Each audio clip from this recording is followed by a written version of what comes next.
NBC Sports presents the National Football League. Today, it's the Pittsburgh Steelers versus the Denver Broncos. It is the usual sellout crowd, 76,000 at Mile High Stadium in Denver on a beautiful 50.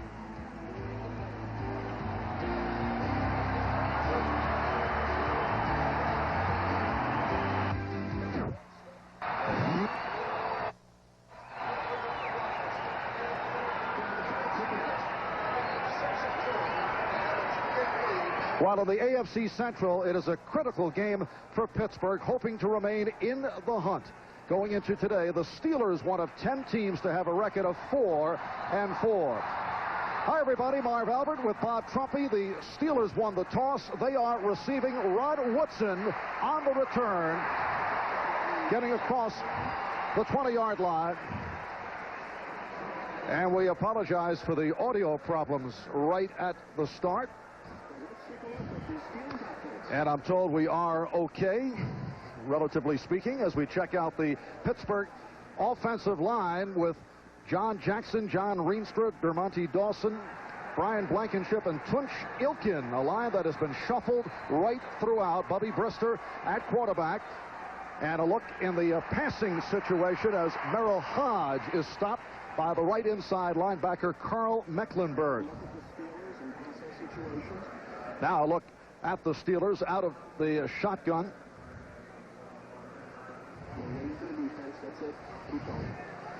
And defensively, the Denver Broncos, who have been outstanding, even surprising the coaching staff with Carricker, Cragen, and Townsend up front, will run it down completely as the rookie Tim Worley is stopped by Rick Dennison. Tim Worley making his return. He sat out last week because of a back problem. Greg Cragen is back at nose tackle, made his return last week after sitting out because of a knee injury. And in passing situations, this is the alignment used by the Broncos. Ron Holmes, coming off a 2-sack day last week, comes on with Haynes, Robbins, and Carrington. It's a 3rd down and 3 at the 30. The Broncos' secondary has been outstanding, led by Dennis Smith, who is having himself an all-pro season. Just underway at Mile High. And Brister from the shotgun, in trouble, able to complete for the first down. Mark Haynes on the coverage of Lewis Lips, who last week against Kansas City had a terrific day with 7 receptions, 2 for touchdowns. That time, Steve Atwater, the free safety for the Denver Broncos, came on the blitz. You'll see him on the left. Kind of picked up by Merrill Hodge, but Bubby does a great job of getting away.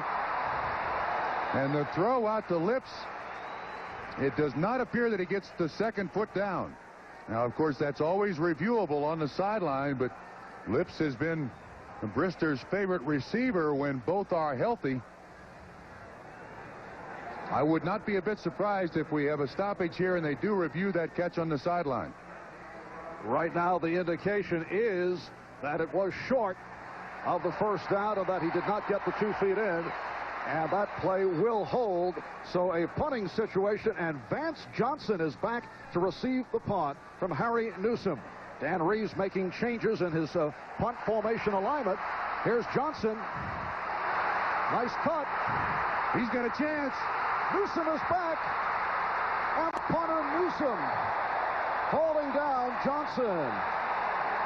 A 53-yard punt, a 33-yard return. Ken Bell had been the Denver punt receiver, relieved of his duties after several adventures and muffs. And that's Harry Newsom shaken up as he was able to get the grips on Vance Johnson. He reverses his field here now. Of course, Ken Bell could not hang on to the ball at all. So Dan Reeves has to go to one of his starting receivers as the punt returner. Newsom makes the hit here. He is the last person to possibly stop him. And I think Newsom, when he was lying on the ground as the trainer approached him, he said it was his shoulder. This is a very, very nice job. You know, Johnson has not returned a lot of punts for the Denver Broncos since he's been here, but that's a very impressive start and has to be a very encouraging sign for Dan Reeves. Yeah, see, they're looking at his shoulder. It looked like when he reached out to stop Johnson on the return, he landed on his armpit. One of the worst things you can do as an athlete.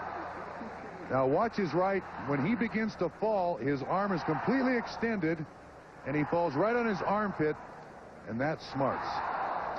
But he's the punter, so if his leg is all right, I'm sure they feel he can play the rest of the game. That, in fact, was the first punt return of the season for Vance Johnson. Dan Reeves just wants Johnson to field the punts. Nothing fancy. It's been almost 2 years since Johnson had returned a punt. But a 33-yard return, hey, they'll take it. And Denver needs some help in the first part of the game because they've been shut out in the first quarter of the last 5 games they've played. As we look at the Denver offensive alignment, Jeff Alexander back, sat out last week with a sprained ankle. First down from midfield.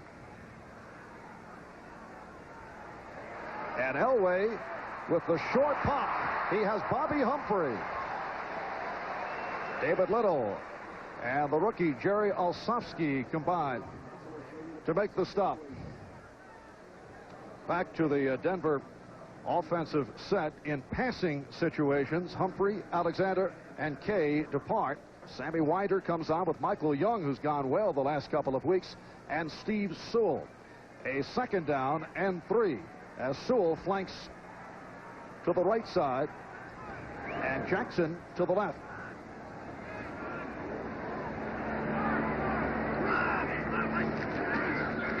And it's Humphrey. Took a big hit, picked up the first down. Greg Lloyd, the outside linebacker, made the stop on Bobby Humphrey.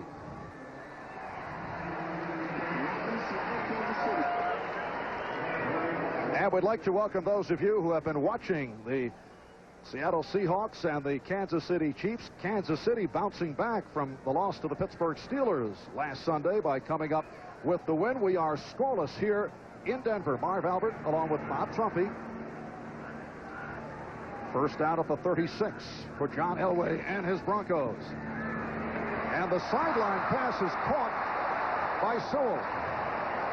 Strong safety Carnell Lake, the rookie from UCLA, making the stop. Now, Marv, you can see what Denver is attempting to do here with alignment. They have Steve Sewell flanked out as a wide receiver, and they're getting the strong safety Carnell Lake in coverage. Now, Carnell Lake is an excellent defensive back, but converted from linebacker last year at UCLA to strong safety.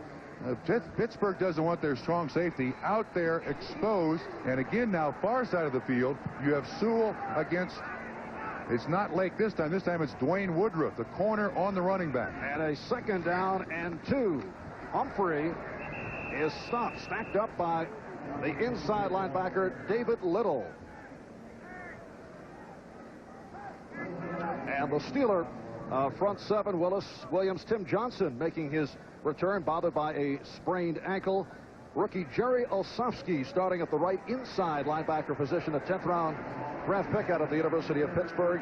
And when they go to the passing situation, the dime, the alignment, Williams, Hall, and Griffin coming on the regular secondary. They played well. Woodruff, Woodson at the corners, Lake and Everett, the safety men. Third down and 1 at the 27. And Humphrey picking his way for the first down. Little and Everett combined. Good block by the tight end, Clarence Kay. So the Denver Broncos with a good-looking drive here in the first quarter. Fourth quarter, Cleveland in a shootout leading Tampa Bay. Houston and Detroit have been going in a roller coaster game. Buffalo with Jim Kelly making his return. Miami defeats Indianapolis. And New England has moved in front of the Jets 26-24. Green Bay by 1 over Chicago. First down at the 24. And it's Humphrey again. But this time he's hit back at the line. That was diagnosed by the outside linebacker, Greg Lloyd. So far in this first series, as you look at the final 2 scores we have there, we gave you the Kansas City final. And the Rams and Minnesota now tied. So far, you've seen a lot of different looks from the Denver Broncos to begin with. A lot of different formations, a couple of draws. They throw the ball to Sewell out in the flat. That's something that Pittsburgh will have to deal with all day long. And Reeves likes that multiple look offense. Now Mel Breton has joined Bobby Humphrey in the backfield. Second down and 8 at the 22. Movement on both sides. Humphrey finding the hole, and he's in for the touchdown. It appeared that there was defensive contact at the line of scrimmage. Gerald Williams, the nose tackle, appeared to jump prematurely.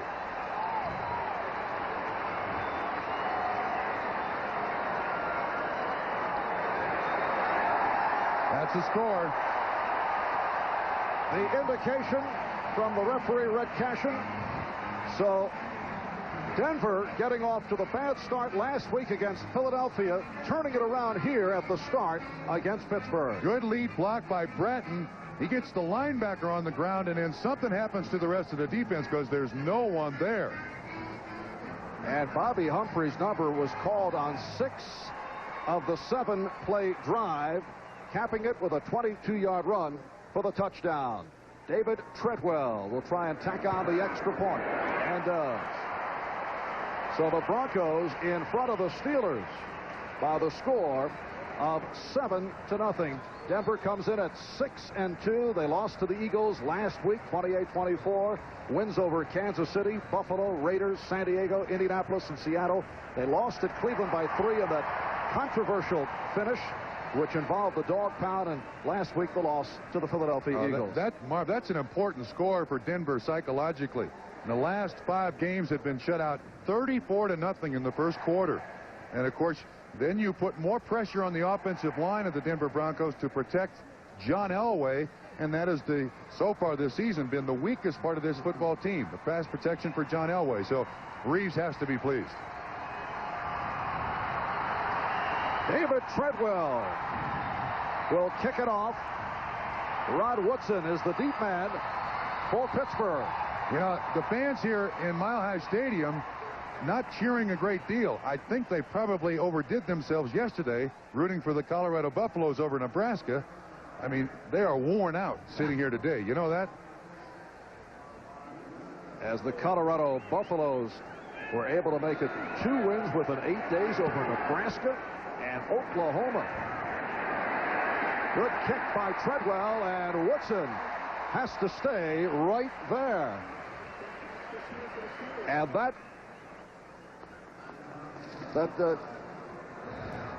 that kickoff by Treadwell deep into the end zone, and they'll bring it out to the 20-yard line. So the Pittsburgh Steelers go back to the offense. Talking with Bubby Brister last night, he told us he keeps telling himself he has to be patient against the Denver zone and looks to use more pump fakes than he normally would, and will try to look people off more than he usually does. But he goes to the ground for Worley. Tim Worley, who's had a frustrating injury-hit rookie season. In college, Worley was rarely hurt. Yeah, also never really coughed up the football at Georgia either. But Chuck Noll's comment last night to us shocked me. He said, this is the first full week of practice that Worley has had since we got him. And he said, we're not sure what this kid can do, but we're going to find out. And one thing I notice already, Pittsburgh has generally been a sideline-to-sideline trapping team. With Worley in there, being I-back out of Georgia, they're going right straight at Denver a lot more. And Brister with a 2nd down and 5, dropped by Hodge, covered by Braxton. Noll also said that he was amazed by Bubby Brister's performance last week against Kansas City after he had sat out with a sprained knee. Chuck felt that Bubby would show some rust, but that not the case. 17 for 27, 253 yards, 2 touchdowns. Yeah, the offensive coordinator Tom Moore told me this morning too, as they were about to get on the bus, he said, I expected him to be rusty because what he did last week he did on one leg. He's got that big knee brace on the left leg. They don't want him running a lot. They don't want people all over him. He is certainly their franchise. It's a 3rd down and 5. Are you now saying goodbye to the players as they depart from the hotel on the bus stop? Hanging around. And Brister's pass is broken up. Wyman Henderson on the coverage of Weegee Thompson to get a piece of it.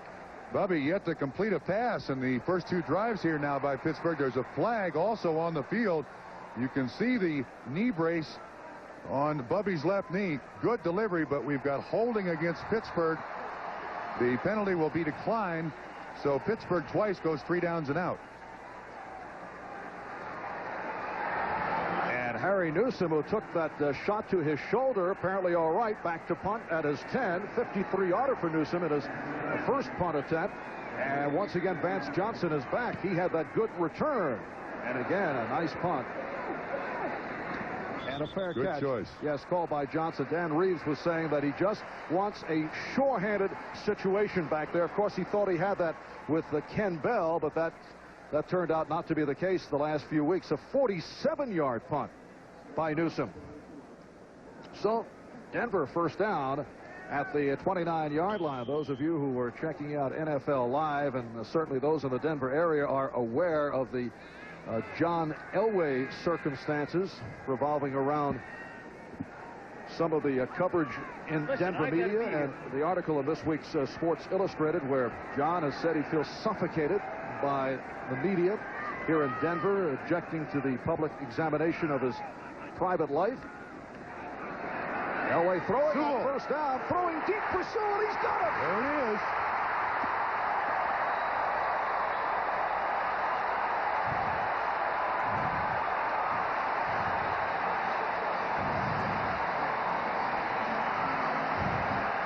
It is a 56-yard pass to Sewell, who beat the rookie strong safety, Carnell Lake. Taking advantage of the alignment. Sewell, again, the running back, is out there on a strong safety.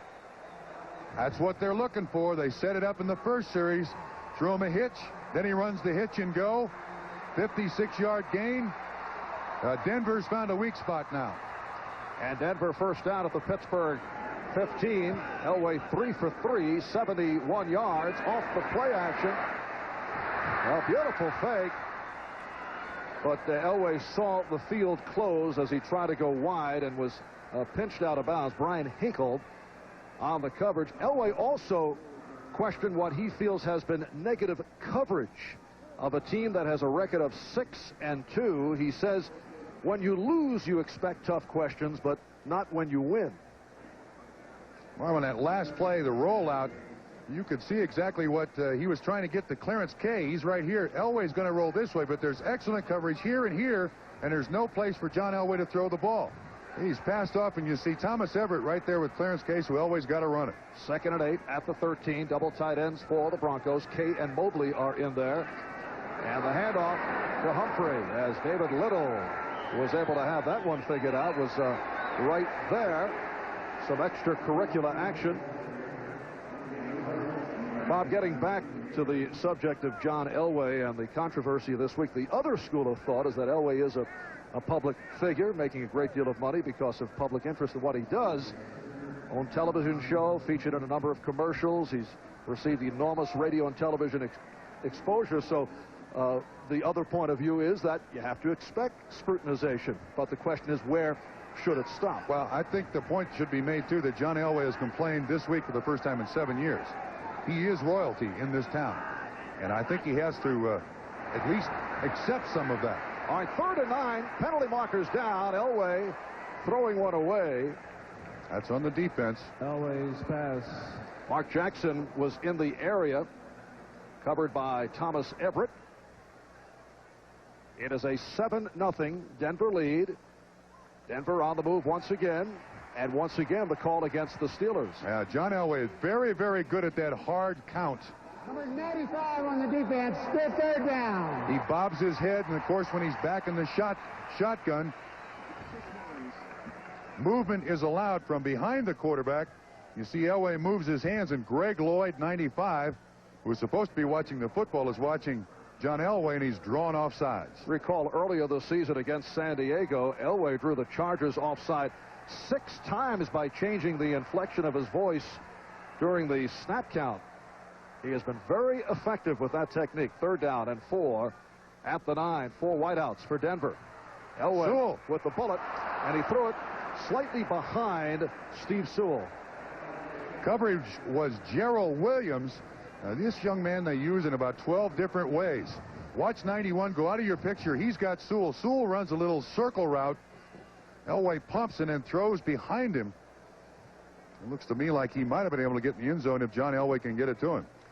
And now David Treadwell checks in. He is the man who replaced Rich Karlis and has had a terrific season. However, today, Rich Karlis of Minnesota has kicked at last count 6 field goals, although he was only 6 for 15 going in.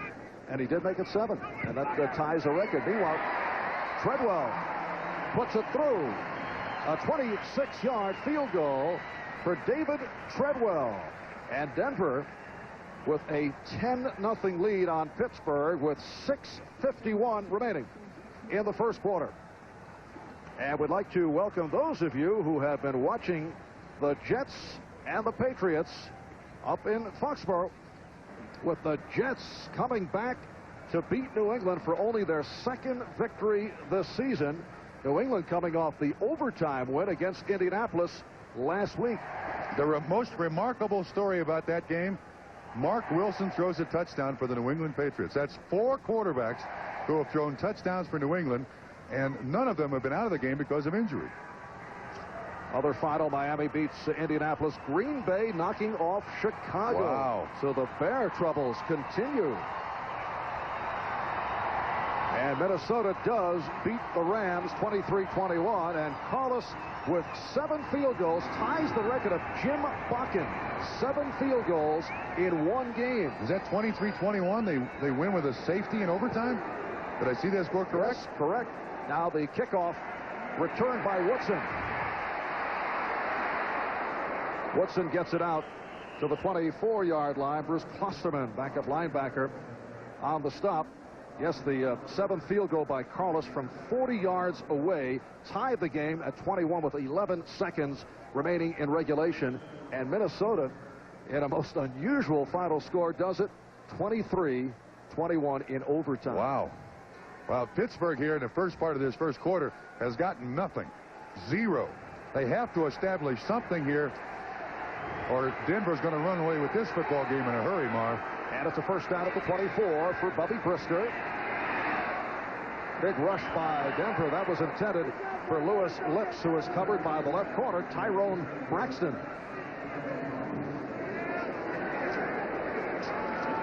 Bubby's got to hurry here. The Broncos are getting a bunch of guys at the line of scrimmage. What the Broncos are trying to do is they are daring the Pittsburgh Steelers to throw the ball. Look at all the people they have right up at the line of scrimmage there, Marv. They've got about 8 guys up at the line of scrimmage, and they're telling Bubby Brister, go ahead, try to run it. They're making him throw. Fletcher almost makes the sack there.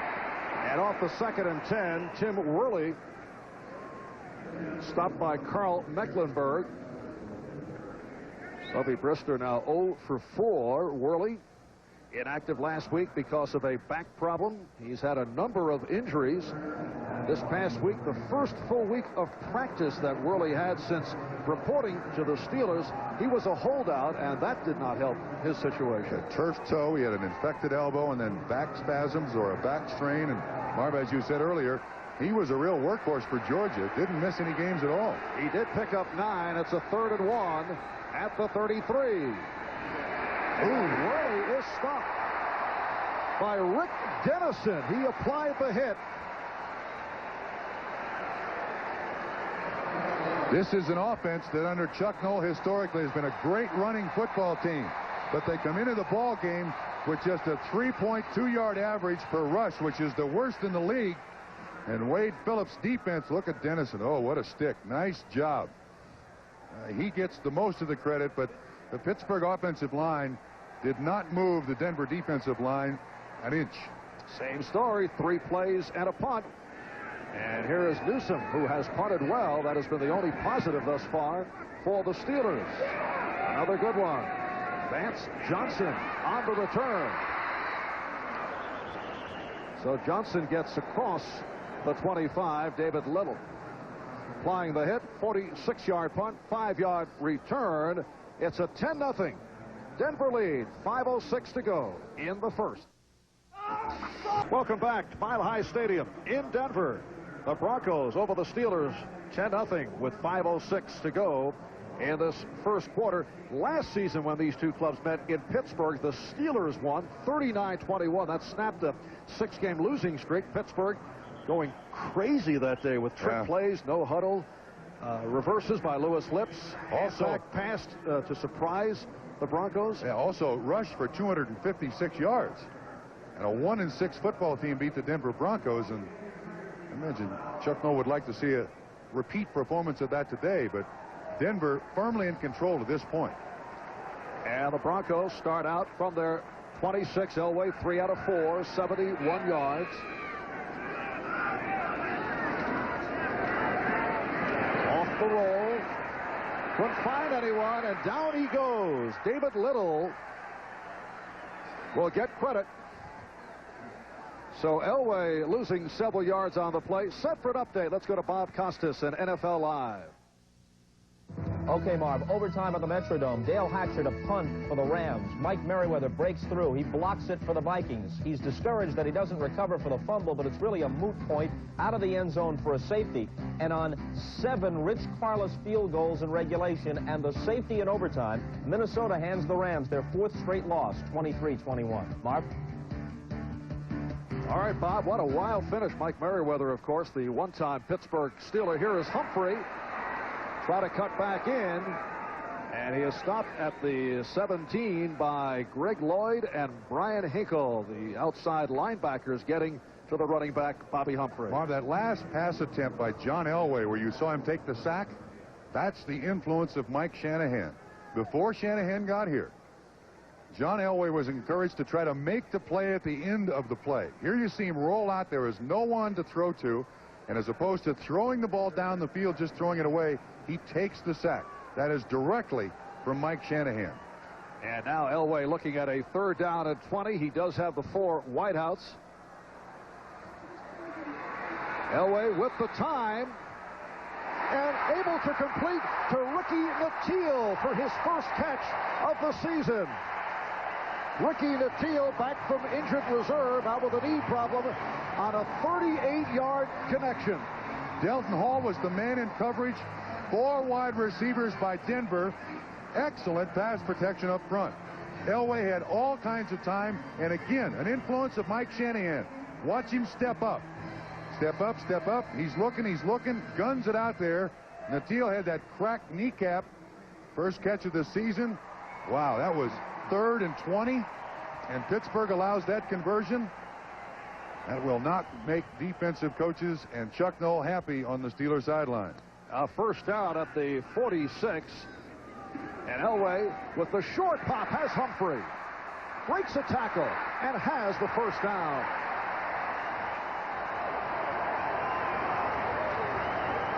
Woodson and Woodruff with the tackle of Humphrey. Marv, this is going back to the alignment of the Denver Broncos. They are continuing to use Steve Sewell as a wide receiver. They are keeping the strong safety out of any part of the defensive play. That time Humphrey just runs the little circle pattern across the defensive line of scrimmage and is wide open, and it's all set up by Sewell being that wide receiver. Now Johnson is to the left, Jackson right. Sewell in motion. And Elway goes incomplete. Penalty flag is thrown as Johnson was hit from behind by Woodson.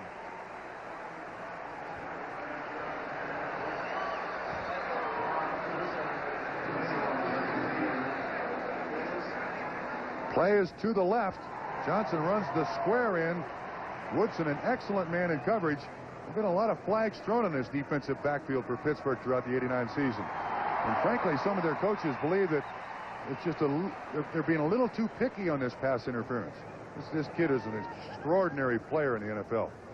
Great recovery time, good man-on-man coverage, great kickoff and punt returner when he wants to be, world-class speed.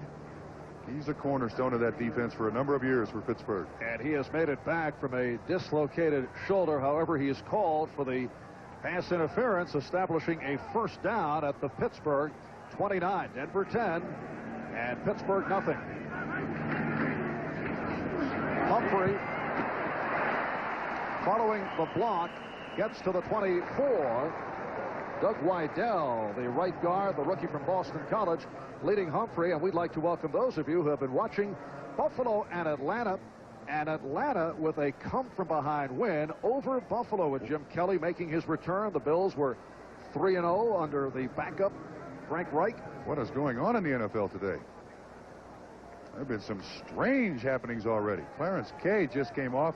Looked like he sprained a knee or something. It's Orson Mobley. Pat Kelly at tight end now for Denver. 2nd and 4 down at the Steeler 23. Jackson in motion. And the handoff to Humphrey. And picks up short yardage. Greg Lloyd on the tackle. Now a swing around the NFL. These are final scores. Cleveland knocking off Tampa Bay in a shootout between Kozar and Testaverde. Houston leading Detroit in the 4th. Atlanta, as we just mentioned, knocking off Buffalo. Miami beats Indianapolis. The Jets come from behind.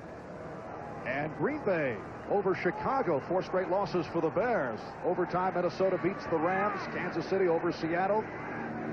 Raiders out to a 14-0 lead. Bo Jackson with a 92-yard run. Bobby Humphrey.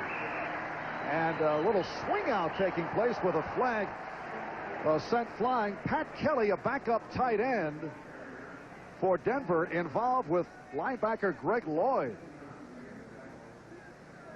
There's Kelly, second-year man from Syracuse, goes 6'6", 252. On Pittsburgh. Normally they get the guy who fires back. And it appeared to be Greg Lloyd. Apparently the officials did not see Kelly get involved. That's the way the season's gone for the Pittsburgh Steelers. They always seem to get the other guy. The flags are always on Pittsburgh. So it is being marked off, and Denver will have a 1st and goal when the ball is spotted. Off to a 10-0 lead.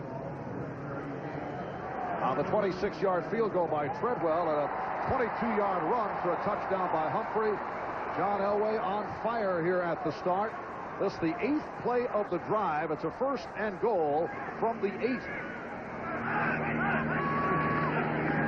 Humphrey. Oh, look at that push. Getting inside the 5. The Steeler linebackers, Hinkle, Little, Olszewski, and Lloyd all involved to stop Humphrey. Bobby Humphrey, Denver's first pick in the supplemental draft out of Alabama. Look at this push up front by the offensive line of the Denver Broncos.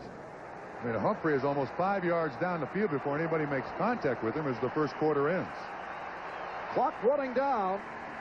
When we resume in the second quarter, it will be Denver ball, 2nd and goal from inside the 5, with the Broncos leading the Steelers by the score of 10-0.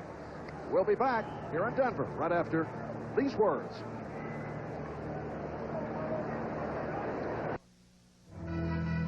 This is Bob Costas' right shoulder, not his throwing shoulder, but nonetheless out of the game for the moment. Back to Mile High Stadium. Thank you, Bob. Well, Boomer coming off the 5-touchdown game last week in that Cincinnati wipeout over Tampa Bay. Meanwhile, here in Denver, as we get underway in the second quarter, it's all Broncos with a 10-0 lead. Yeah, the 9 first downs to nothing. The Steelers have gone 3 downs and out 4 different times.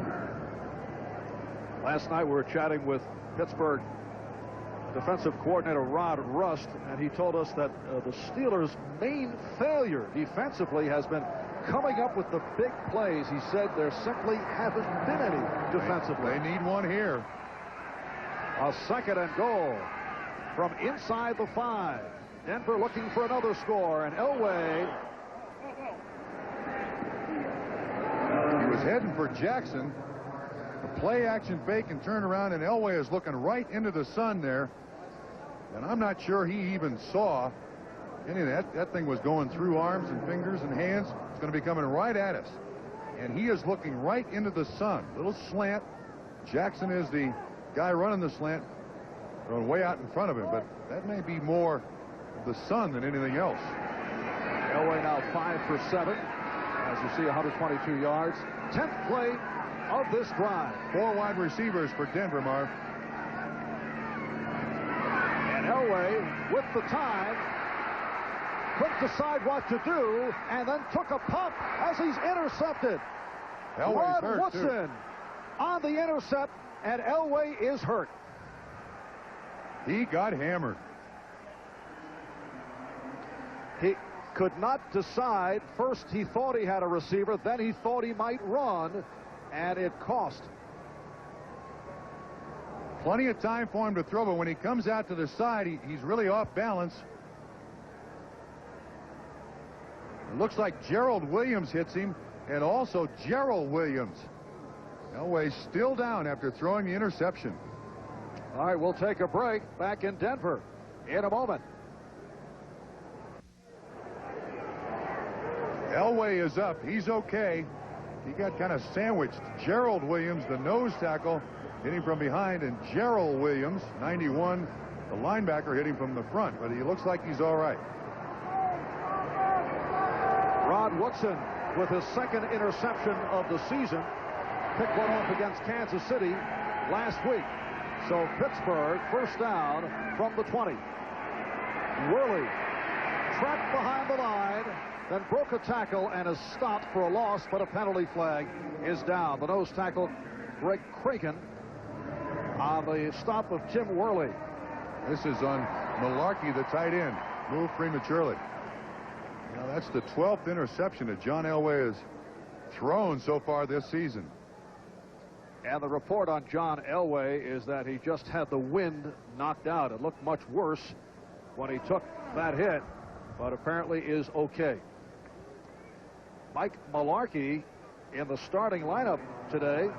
He's been inactive last week with a knee injury and drew the start instead of Terry O'Shea, who was the starter last week. On the play action, Brister able to complete to Worley. Flag down again, and another flag is thrown as Worley bulls his way to the 27, short of the first down. Henderson and Mecklenburg on the stop. Looked like there was an offensive lineman downfield. Those are our penalty markers on the Offensive play. lineman downfield.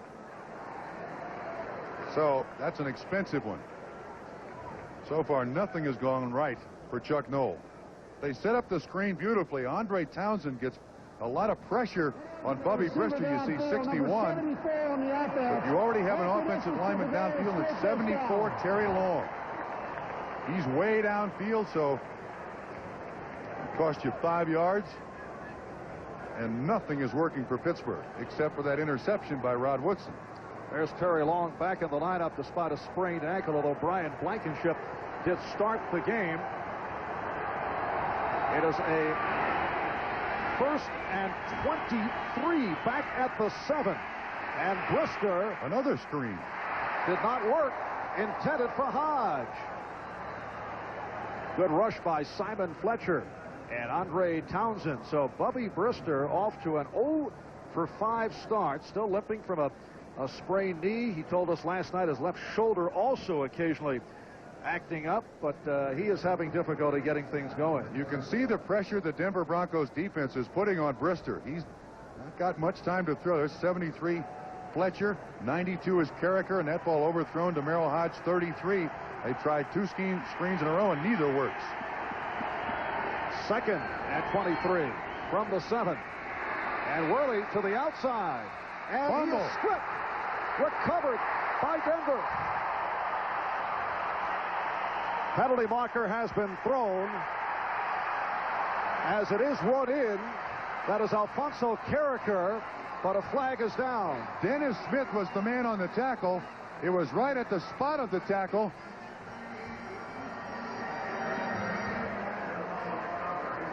Pittsburgh Steelers fans will recall that opening game for Tim Worley against the Cleveland Browns, where he fumbled 3 times the first 9 carries. You know, yeah, face mask against the defense, but is it before the turnover or after?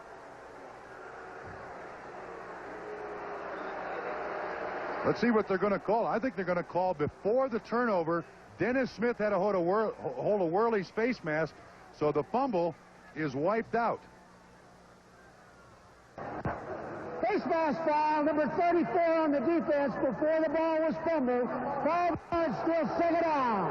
They got the wrong guy. They called 34, but it's Dennis Smith, 49. So it wipes out the turnover.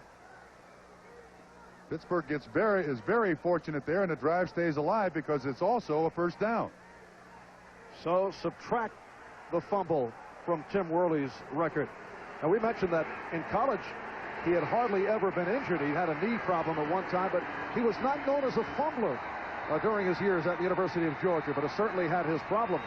Second down and 10 at the 20.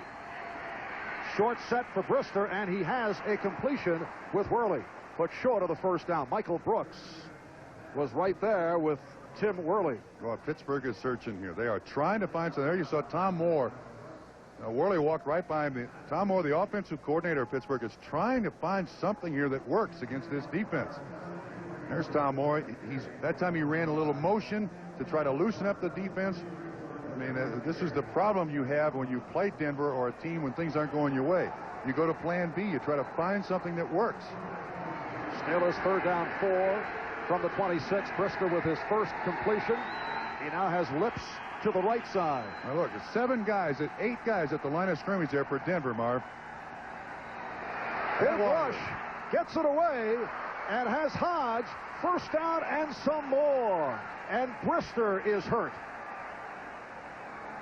A 22-yard pass play, and Brister, who is a very tough competitor, took a shot. You can see Atwater coming again on the safety blitz. That's the second time he's been in there, and this is the first time he's gotten Bubby Brister. And you can see Merrill Hodges, the receiver, goes right through here, and Atwater almost makes the sack, but that's a gutty completion by Bubby Brister for Pittsburgh's first down of the ball game. And they have it out at the 48. 2 minutes have gone by in the second quarter, and Brister throwing for Lips. Lips could not get to it. Tyrone Braxton was covering on the play. Lewis Lips last week against the Chiefs had a terrific day. 7 receptions, 130 yards, 2 for touchdowns, 1 on a 64-yard play. This is a deep slant. You see Bubby going back there setting up 1, 2, 3, 4, 5 throw, and just overthrew Lewis Lips a little bit.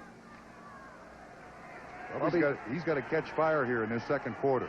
Bubby does have a strong arm. In fact, he had put the bomb back in the Steeler game plan. Second down and 10. And Hodge on the attempted draw was stopped by Cragen. Well, there's not a lot working here, Marv. This is a sprint draw attempt by the Pittsburgh Steelers. You see 71, the nose tackle. They have a game on up front.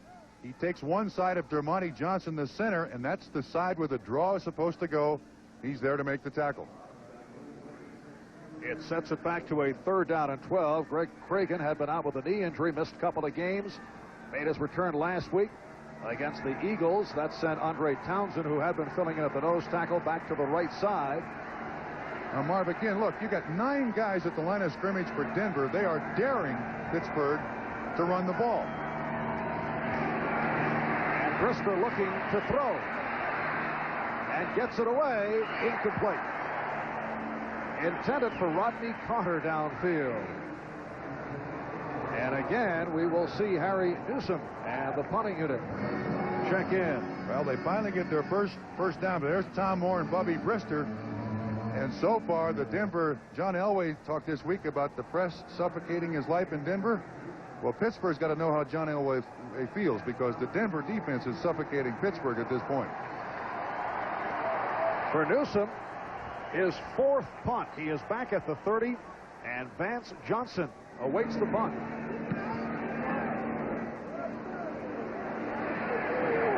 So the fair catch for Johnson inside the 15-yard line on a 42-yard punt by Newsom. They mark it at the 13. We'll be back in a moment.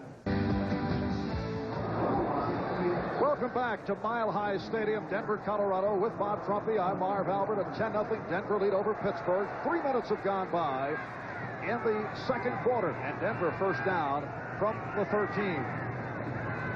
Elway to the ground. David Little with the stop of Bobby Humphrey.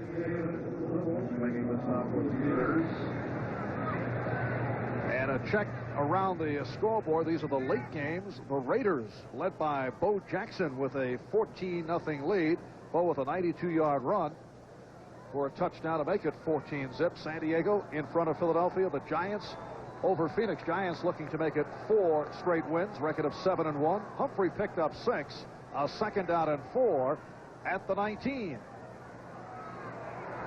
Elway again got the time, and it's picked off. Brian Hinkle on the interception.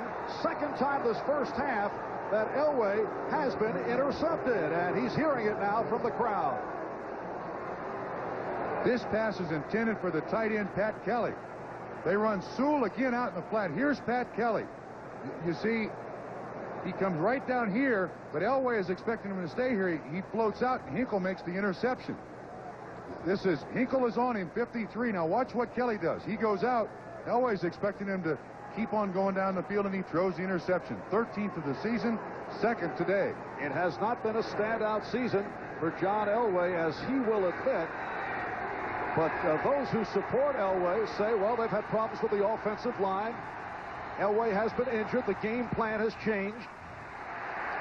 Merrill Hodge is stopped. Carl Mecklenburg making the stop. No gain on the play. It's a 2nd and 10 at the 22. Well, those of you who may have seen NFL Live prior to our telecast saw some news-making developments. Bob Costas and O.J. Simpson hosted. Rick Riley, the Sports Illustrated writer, talked about John Elway's complaints concerning the media.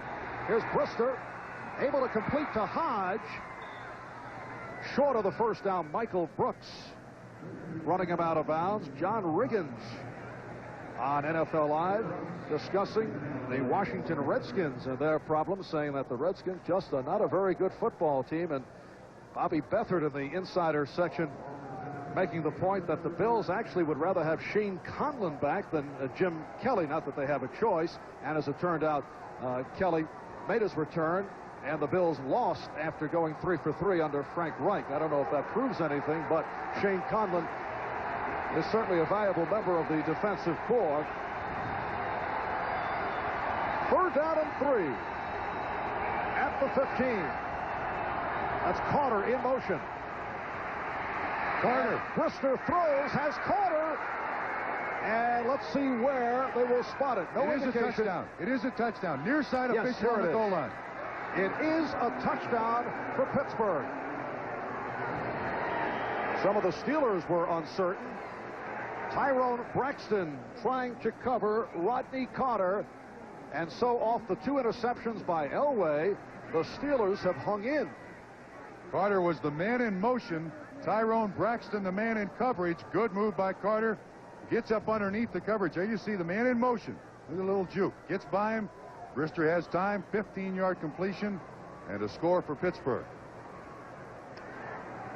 And now the extra point. Gary Anderson, among the NFL's best, makes it 12 for 12 on the season. And with 10:23 to go in this 2nd quarter, Broncos now lead the Steelers by the score of 10. Winning. It's something you can see. Brister feeling a bit. Carter, 15-yard touchdown for Carter, his 4th touchdown of the season, and it closes to a 10-7 Denver lead. And one of the upmen takes the kickoff and makes the return. It is Mel Bratton off that bouncing kick. Anderson slipped when he went to kick that ball. Almost fell down before he got to the football. So the Denver Broncos back to the offense, starting out at their 30. Watch what happens to Gary Anderson on the kickoff just when he plants his foot. Begins to slide. Goes right to Mel Bratton. This is the stuff that triple plays are made out of, you know. But Denver starts with great field position at their own 39. They'll take it. And there is Gary Anderson in his 8th season out of Syracuse. Denver first down At the 39, John Elway has been picked off twice. 5 for 9 overall, 122 yards. Long count. And the inside handoff, handled by Sewell, does not get much. Gerald Williams, the nose tackle, was right there. A reminder, coming up tonight on the Magical World of Disney, it'll be Ernest Goes to Camp, followed by a couple of new episodes of the family comedies Sister Kate and My Two Dads, and then the world premiere of Cross of Fire. It's based on the true story of the rise and fall of the Ku Klux Klan in the Midwest during the 20s. Fascinating story that's had excellent reviews. That's tonight here on NBC. Second down and 6. Elway getting the time again, and short of the first down on the completion to Mark Jackson, and a flag has been tossed. That's holding against Denver.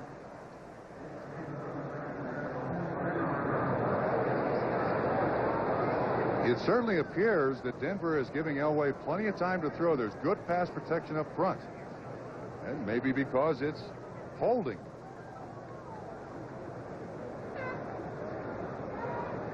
Holding, number 76 on the offense, still 7 out. Ken Lanier, the real veteran on the offensive line. You'll see him on Keith Willis, 93. He's got a handful of jersey, and he also has his arm across his chest.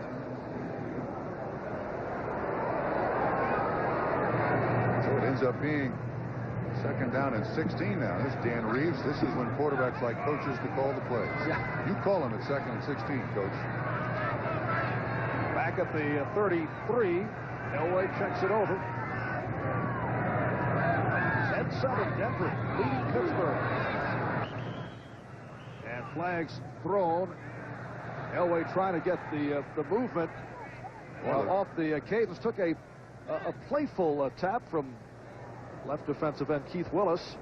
That flag came in very, very late. They're trying to decide, is this on the offense or the defense? Got that foul, it's still 7 out. Yeah, that was very late.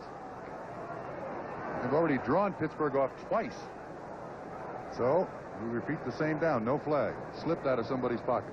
It is a do-over. Second and 16 at the 33. Do-over. I like that.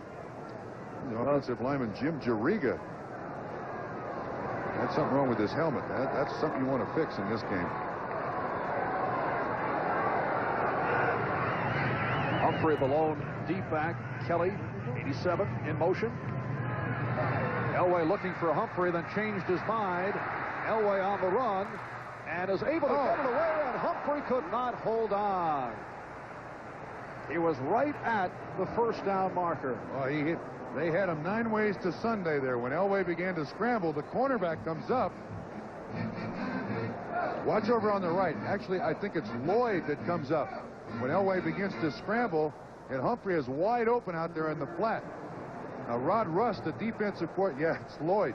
Rod Rust, the defensive coordinator, told us last night, every time John Elway goes back to pass, it's 2 plays in 1.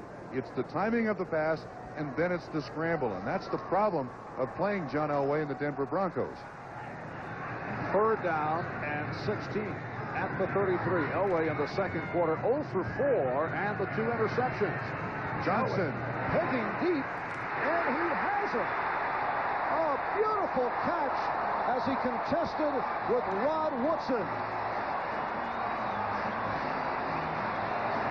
Denver converted a 3rd and 20 in the first quarter, and now they convert a big 3rd down again. Great protection. You see Johnson right there at the line of scrimmage, man-to-man coverage.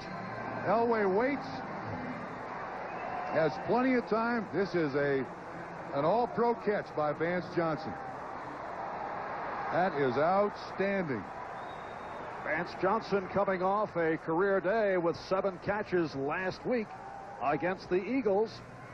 37-yard pickup on that play, and Humphrey is hit down, caught in the backfield by Keith Willis. Here is Willis, back from a neck injury that forced him out last year. 7th year out of Northeastern at 6'1", one of the smaller defensive ends in the NFL, but makes up for that with exceptional leverage. Now 21-0. Raiders blowing out the Bengals. Bob Costas telling us earlier that Boomer Esiason was shaken up. San Diego in front. Giants leading Phoenix. Giants wiping out Phoenix in that earlier meeting at the New Jersey Meadowlands. Second down and 14 at the 34. Elway with that short drop looked like he was going to scramble and then was hit by Brian Hinkle. That didn't work. That was a design quarterback draw that did not work at all. Did not trick Pittsburgh whatsoever. Brian Hinkle stayed at home. He has no place to run. 92 Olszewski also on the helping tackle for an assist. And now Denver goes with 4 wide receivers, and they've had a lot of third down and long yardages. But they've converted this one 3rd and 14, Marv. And the teal is to the left. Young to the right. Young in motion. Elway, after stepping up, threw it through a crowd again, almost intercepted by Woodson. Griffin got a piece of it, and Elway throwing right into coverage, looking for Young. He didn't see Woodson at all. Well, Woodson's kind of back there playing center field. You see him on the underneath help. He's looking at Elway. Elway is telegraphing where it's going. When Michael Young goes outside, almost makes the pick. It's Larry Griffin, 22 on the inside. And they're going for it on 4th down. No. This is a fake punt. We saw John Elway do this on Friday. I'll bet he punts. Yes, he does. That doesn't work. It does carry in. He was hoping to get the hop inside the 5. It goes down as a 34-yarder. And the Steelers were not exactly baffled by that play. We'll be back in a moment. Watch the punt formation. Elway goes back in the shotgun. This almost works, but A.J. Jenkins, number 99, gets a free shot on John Elway, and he takes it. That almost worked. Vance Johnson very close to downing this ball, but just rolls in the end zone. So touchback, Pittsburgh's ball. First down at the 20 for Bubby Brister. Following that punt by John Elway, his first of the season. Brister on the screen has Hodge, but it's a loss with Mecklenburg right on the scene. That's the 3rd screen they've tried. Simon Fletcher with good pressure on Bubby Brister, and Mecklenburg is not fooled a bit from behind the offense. See, Mecklenburg reads this perfectly, floats right out there in front of Jackson. John Jackson, 65, the offensive tackle. That's a great concession on the part of Pittsburgh. You know, they're going to the screen a lot here. This is not bread and butter for Pittsburgh. Nice tackle by Mecklenburg for a loss. Loss of 2, 2nd and 11 at the 19. Now Hodge on the ground, going wide. And he runs it out at the 26-yard line. Atwater and Henderson running him out of bounds. A look around the NFL. Final scores. Cleveland on 3 touchdowns thrown by Bernie Kosar. Houston knocking off Detroit. Atlanta over Buffalo. Miami with the victory. The Jets winning for only the 2nd time this season. Green Bay by 1 over Chicago. Bears have lost 4 in a row. In overtime, Minnesota 23-21. Rich Carlos tying an NFL record with 7 field goals. Raiders winning big over Cincinnati. San Diego in front, and so are the Giants. 3rd down and 4. Now Brister with protection and able to complete for the 1st down to the rookie Derek Hill. Hill making his first NFL start, a 3rd-round draft pick out of the University of Arizona, tackled by Randy Robbins. Again, good pass protection by the Pittsburgh offensive line. Brister, the thing he does here, watch how he keeps his feet moving. See, they never stop, keeps his feet moving. Now he's always ready to throw it. He zings it in there low, and Hill makes a tough catch. Braxton on the coverage. See, watch his feet, watch his feet. That's the secret to that completion. First down at the 34. Hodge and Worley, the running backs. It is Worley cutting inside, and just a couple. Dennis Smith, the strong safety along with Mark Munford making the stop. Mark Munford out of Nebraska, grew up in Denver, but attended University of Nebraska. Did not enjoy yesterday's Cornhusker loss to Colorado. There's Munford, number 51. He had the guts to wear red yesterday at practice, though. He did, and he did proudly. If Pittsburgh is having a problem, it's on first down. They've had 9 first down plays in this first half. Only 4 times have they gained yardage. Second down and 8. Brister with the bullet and has the first down with the tight end Mike Malarkey. Mecklenburg and Munford combined on the stop. So Brister beginning to get things done after that difficult start. 2 interceptions by Elway, keeping the Steelers in the ball game. It's a 10-7 Denver lead with 3.5 remaining. Second quarter. They're really going with the short stuff, too. Very, very short. Sometimes 8-9 yards deep only. Lewis Lips, who to this point has not caught a ball, is flanked to the right side. Back to the ground. Hodge. Fumble. The Broncos indicating they have it. Will wait. Townsend has it. 61. Yes, finally an indication from the officials. Andre Townsend comes up with it. Andre Townsend, a man who has forced 2 fumbles, now recovers 1. Short trap run by the Pittsburgh Steelers. You see long 74 coming up through there. It looks like Townsend makes the contact. You can see the ball is loose at his feet, and Townsend pounds on that ball right between Hodge's legs. Hodge knows the ball is loose. Looked like Munford and Andre Townsend made the hit. First turnover of the day for Pittsburgh. Denver back on the offense. Marv, it looks like the guy who is going to make the real hit is Brooks. He comes over here and reads this run by Merrill Hodge and knocks the ball loose. Townsend also on the assist, but watch the great job of pursuit by Brooks. Bam, the hit by the arm and the ball comes loose. Townsend recovers.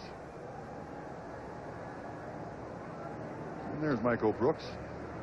Very physical player who likes the Broncos' defensive style. Dan Reeves said he likes Brooks because it makes the Denver Bronco defense very difficult to run at the corner. You got Simon Fletcher on one outside and Brooks on the other. As you can see, this is something that Pittsburgh has had problem with, not just this year, but last year. They had 40 fumbles to lead the NFL. They only lost 13.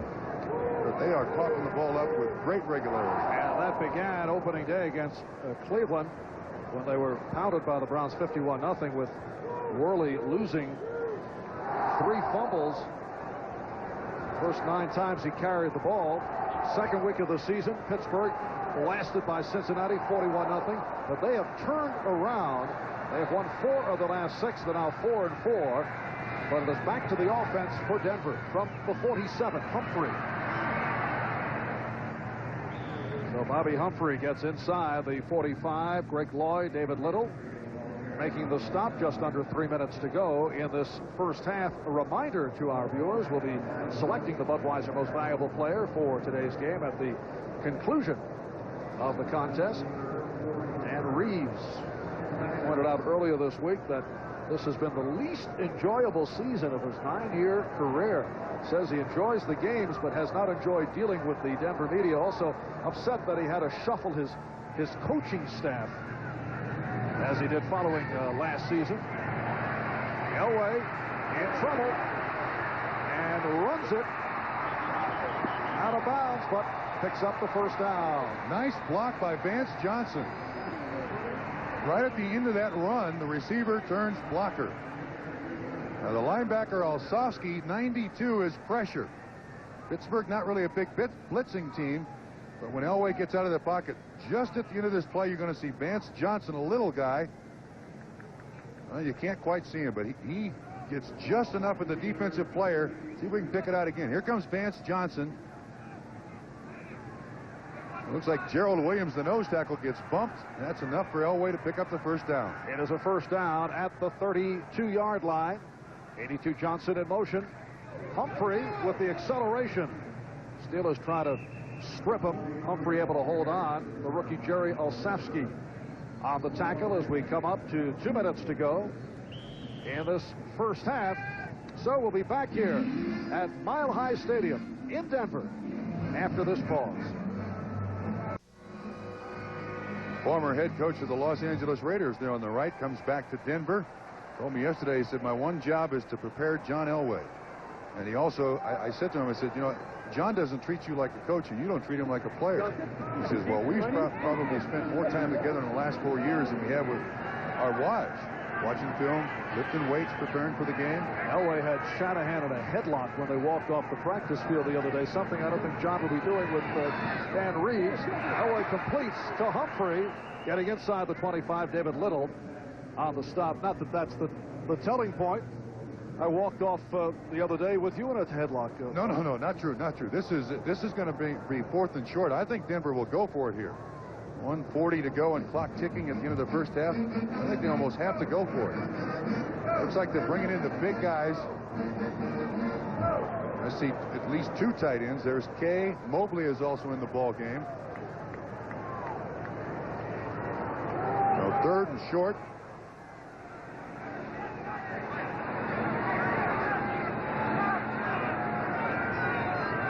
Clock is running down. We're coming up on 1:10 to go, first half. Elway able to complete and has the first down with the tight end Clarence Kay. David Little on the stop. A timeout has been called by the Broncos. Well, they convert the 3rd down so they don't have to try for it on the 4th down. Well, tonight's lineup on NBC will start out with Ernest Goes to Camp, followed by the family comedies Sister Kate and My Two Dads, and then the world premiere of Cross of Fire. They will all be seen in their entirety following the game, except on the West Coast, where you can see them at their regularly scheduled time. That is tonight, following football. Marv, I'll tell you what, Pittsburgh is doing a pretty good job of covering the primary receivers of the Denver Broncos. This time Elway is looking downfield, but he's well covered, and Clarence Kay is the outlet receiver. You see him right in front of 92. And he's not a primary receiver in this, but Elway's able to find him for the first down conversion. Pittsburgh's defensive back doing a pretty good job downfield. When we resume, Denver first down at the Pittsburgh 19. 1:04 left in this first half. Denver 10, Pittsburgh 7. 22-yard run by Bobby Humphrey. A 26-yard field goal by Treadwell, and Brister to Rodney Carter on a 15-yard pass play. Bob and OJ at halftime. All the scores and highlights. Oh, lots of movement. Tight end move. Referee Red Cashin. Number 88 on the offense, still first down. And that is Clarence Kay called for the false start. Well, that'll drive you crazy if you're a head coach. Come on, gentlemen. Get the snap count. It's supposed to trick the defense, not supposed to trick the offense. And it is a 1st and 15 back at the 24. Now Humphrey and Sewell are in the backfield.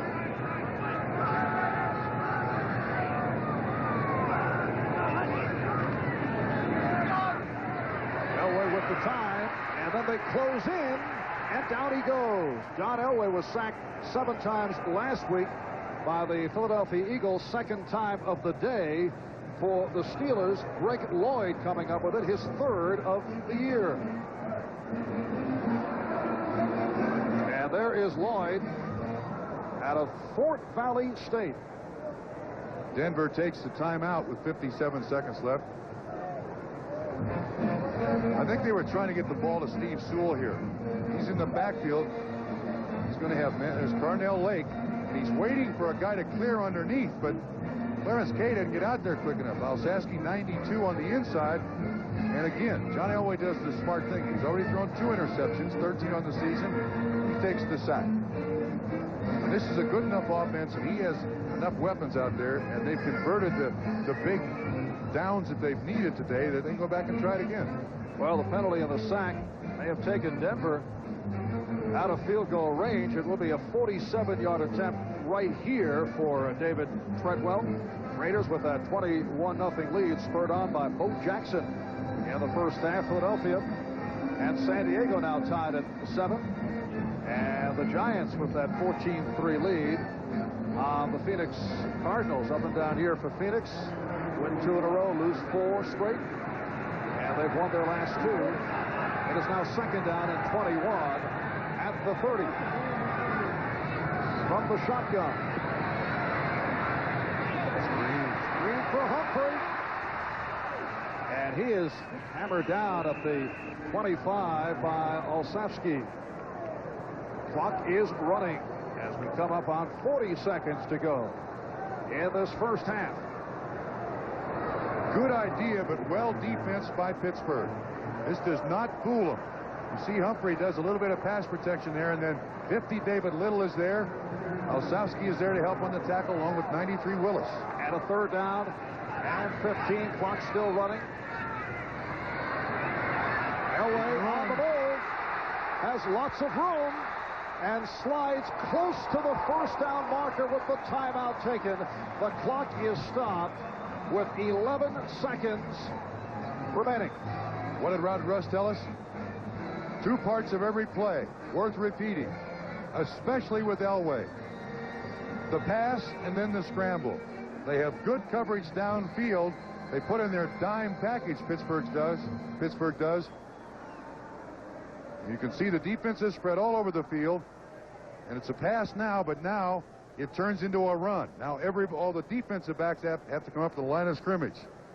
John Elway went into this game as Denver's 7th all-time leading rusher, and they're just short of the first down.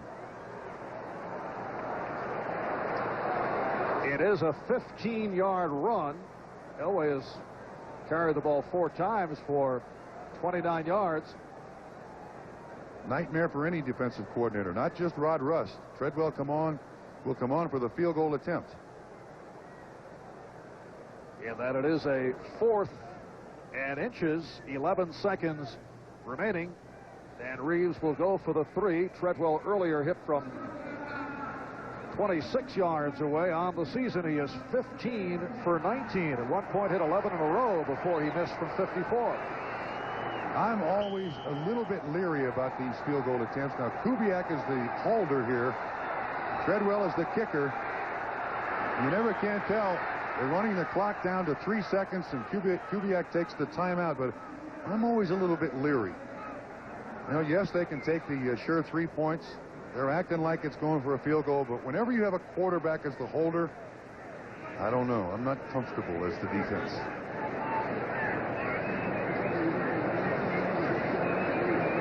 John Elway certainly not a good half for himself. Started out well in that first quarter and then intercepted twice. Elway 9 for 15, 173 yards with the 2 intercepts. David Treadwell, first-year player out of Clemson, who replaced Rich Carlos, who was cut during a preseason. Carlos today hitting for 7 field goals, tying an NFL record. Jim Bakken of St. Louis connected for 7 back in 1967. This is a 26-yard attempt once again for Treadwell. Kubiak puts it down, and the kick is good. Second field goal of the day for Treadwell. And at halftime, the Broncos, who appear to be on the way to blowing out Pittsburgh, have to settle for a 13-7 lead with the Steelers coming back. Darren Carrington with only 4 first downs. And all of those by the pass, none by the run. And they came into this game, Chuck Noll said, look, we want to establish the run. The turnovers, the rushing yards, Pittsburgh has not done much without the help of John Elway. Well, Pittsburgh thought they would establish the run early, coming off the Philadelphia Eagle success last week, running right at the Denver Broncos, running for 215 yards overall, and running through that first series of 13 runs in a row for a touchdown. Bobby Humphrey who had 62 yards on the ground in the first half, is stopped by a rookie from the University of Pittsburgh, inside linebacker Jerry Olsofsky. Bobby Humphrey, the leading rookie rusher in the AFC now, 16 carries for the 69 yards, including that 22-yard touchdown run in the first quarter. Picked up 7, second down and 3 at the 27. Just underway in the third quarter. Humphrey looks to go wide and cannot. Nothing. Greg Lloyd, along with Tim Johnson, making the stop on Bobby Humphrey. Good lateral pursuit that time by the Pittsburgh defense. They were not tricked at all. This is a very active defense. You see Johnson 78, Lloyd 95, staying outside those blocks. Humphrey has nowhere to go, so this is the first time now in the second half that John Elway has to throw. He doesn't appear to be, after that first half performance, very confident. And he is looking at a third down and 5. He has 4 wideouts: Johnson, Young, Jackson, and the Teal. The Teal back off the injury list. Did make a reception earlier. Elway being pursued, and down he goes. Carnell Lake, the strong safety, getting credit for the Steelers' 3rd sack of the afternoon. That's a safety blitz. Pittsburgh was all over the line of scrimmage.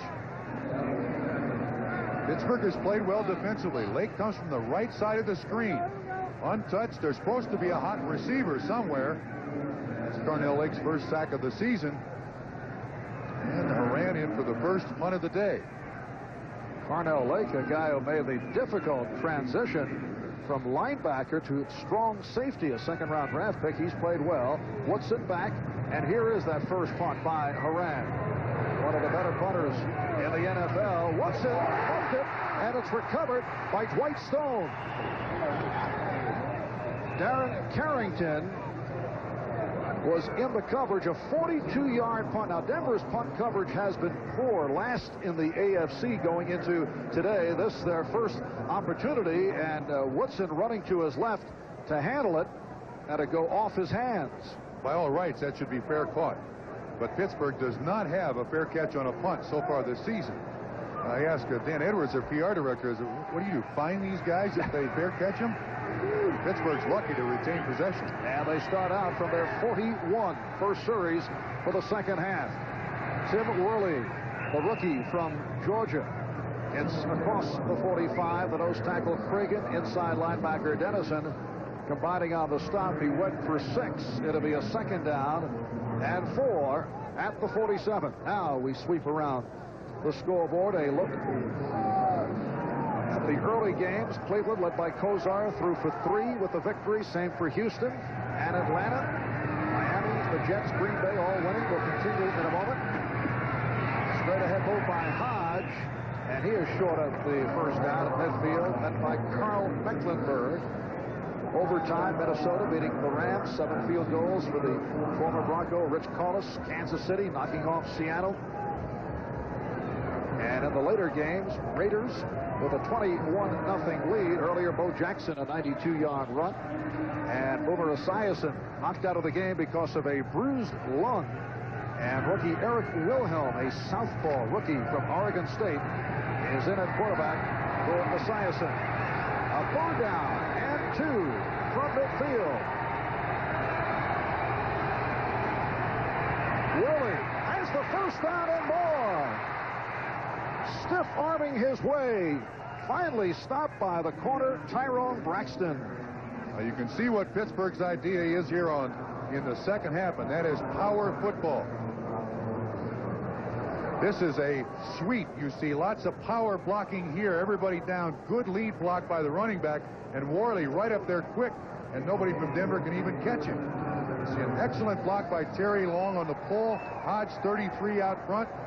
Nice 14-yard pickup for a first down. And this Denver defensive unit has prided itself on the fact they have not given up a run of more than 21 yards. That a good pickup by Worley. First down at the Denver 36. Play action, and Brister on the roll, able to get it away and threw it away. Receivers covered. Good rush by Alfonso Carricker. Lewis Lips, who has yet to catch a ball, was in the area. But that call surprises me. play action fake. After running the ball so well, they go back to the play action run, or the play action pass, and Brister is bumped to the ground by Alfonso Carricker. So now they're in a position again where it's 2nd and 10. Tom Moore's the man with the call, and they're running the ball very well, and they can establish some control of the line of scrimmage. There's Chuck Noll right there by his side. What do we got here? 2nd down, 10 at the 36. Steelers trailing 13-7. The draw for Worley, running well, bouncing off tacklers. Michael Brooks did get him down, and suddenly Tim Worley impressing that Bronco defensive unit.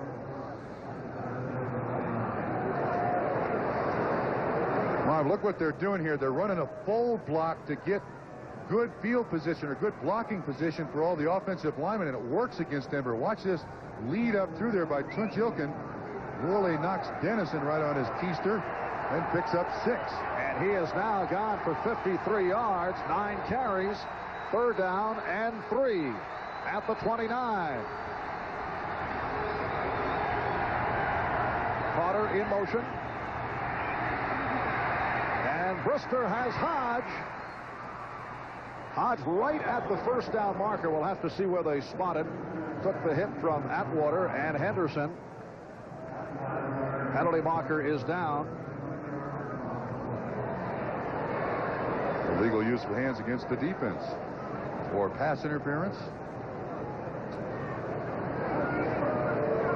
Well, what those 2 interceptions have done, certainly given Pittsburgh a psychological lift, kept them in the ballgame. Illegal use of the hands by the defense. Hands to the face, number 36, 5 yards and 1st down.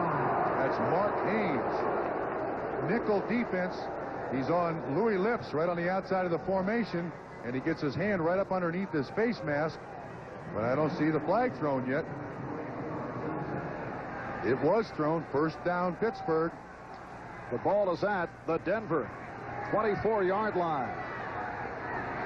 Now the backfield of Hodge and Carter. Carter, 24, peels off. Brister going deep, wide open man, but he overthrew the tight end, Mike Mularkey.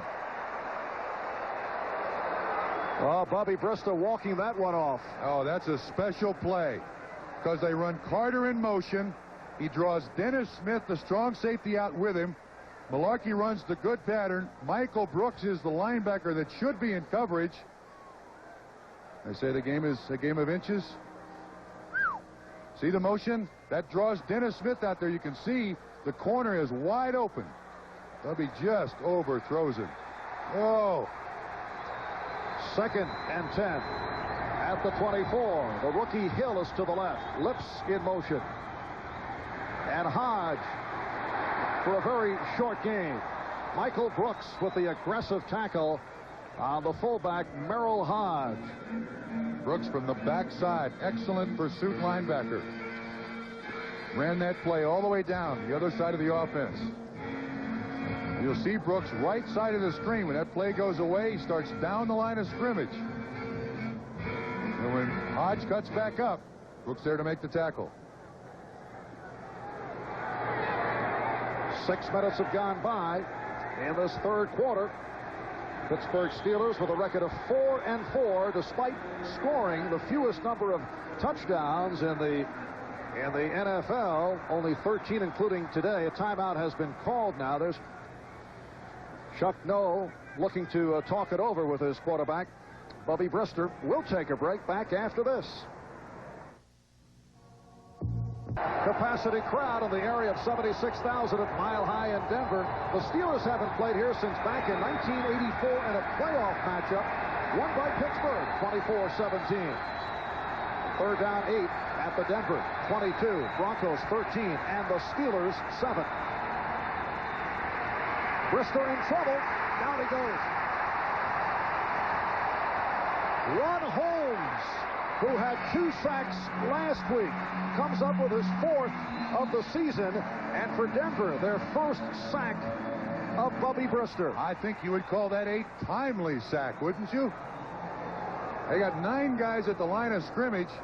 It looks like Holmes is on John Rienstra, the left guard, beats him good, takes him out of field goal range. Newsom has to come in and punt. So the Denver Broncos, who have done it throughout the season, come up with another big defensive play. Vance Johnson is back. And he lets it go. It flies into the end zone. So they bring it out to the 20, but a flag thrown at the far side of the field. That's down the field, too, Marv.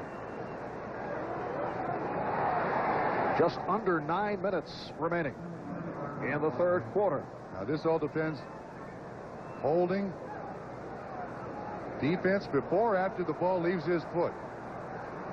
It has to be, once the ball is in the air, then they'll tack it on from the 20. Holding, number 29 by the receivers after the ball is kicked. It'll be Denver's ball on the 10-yard line, first down at 10.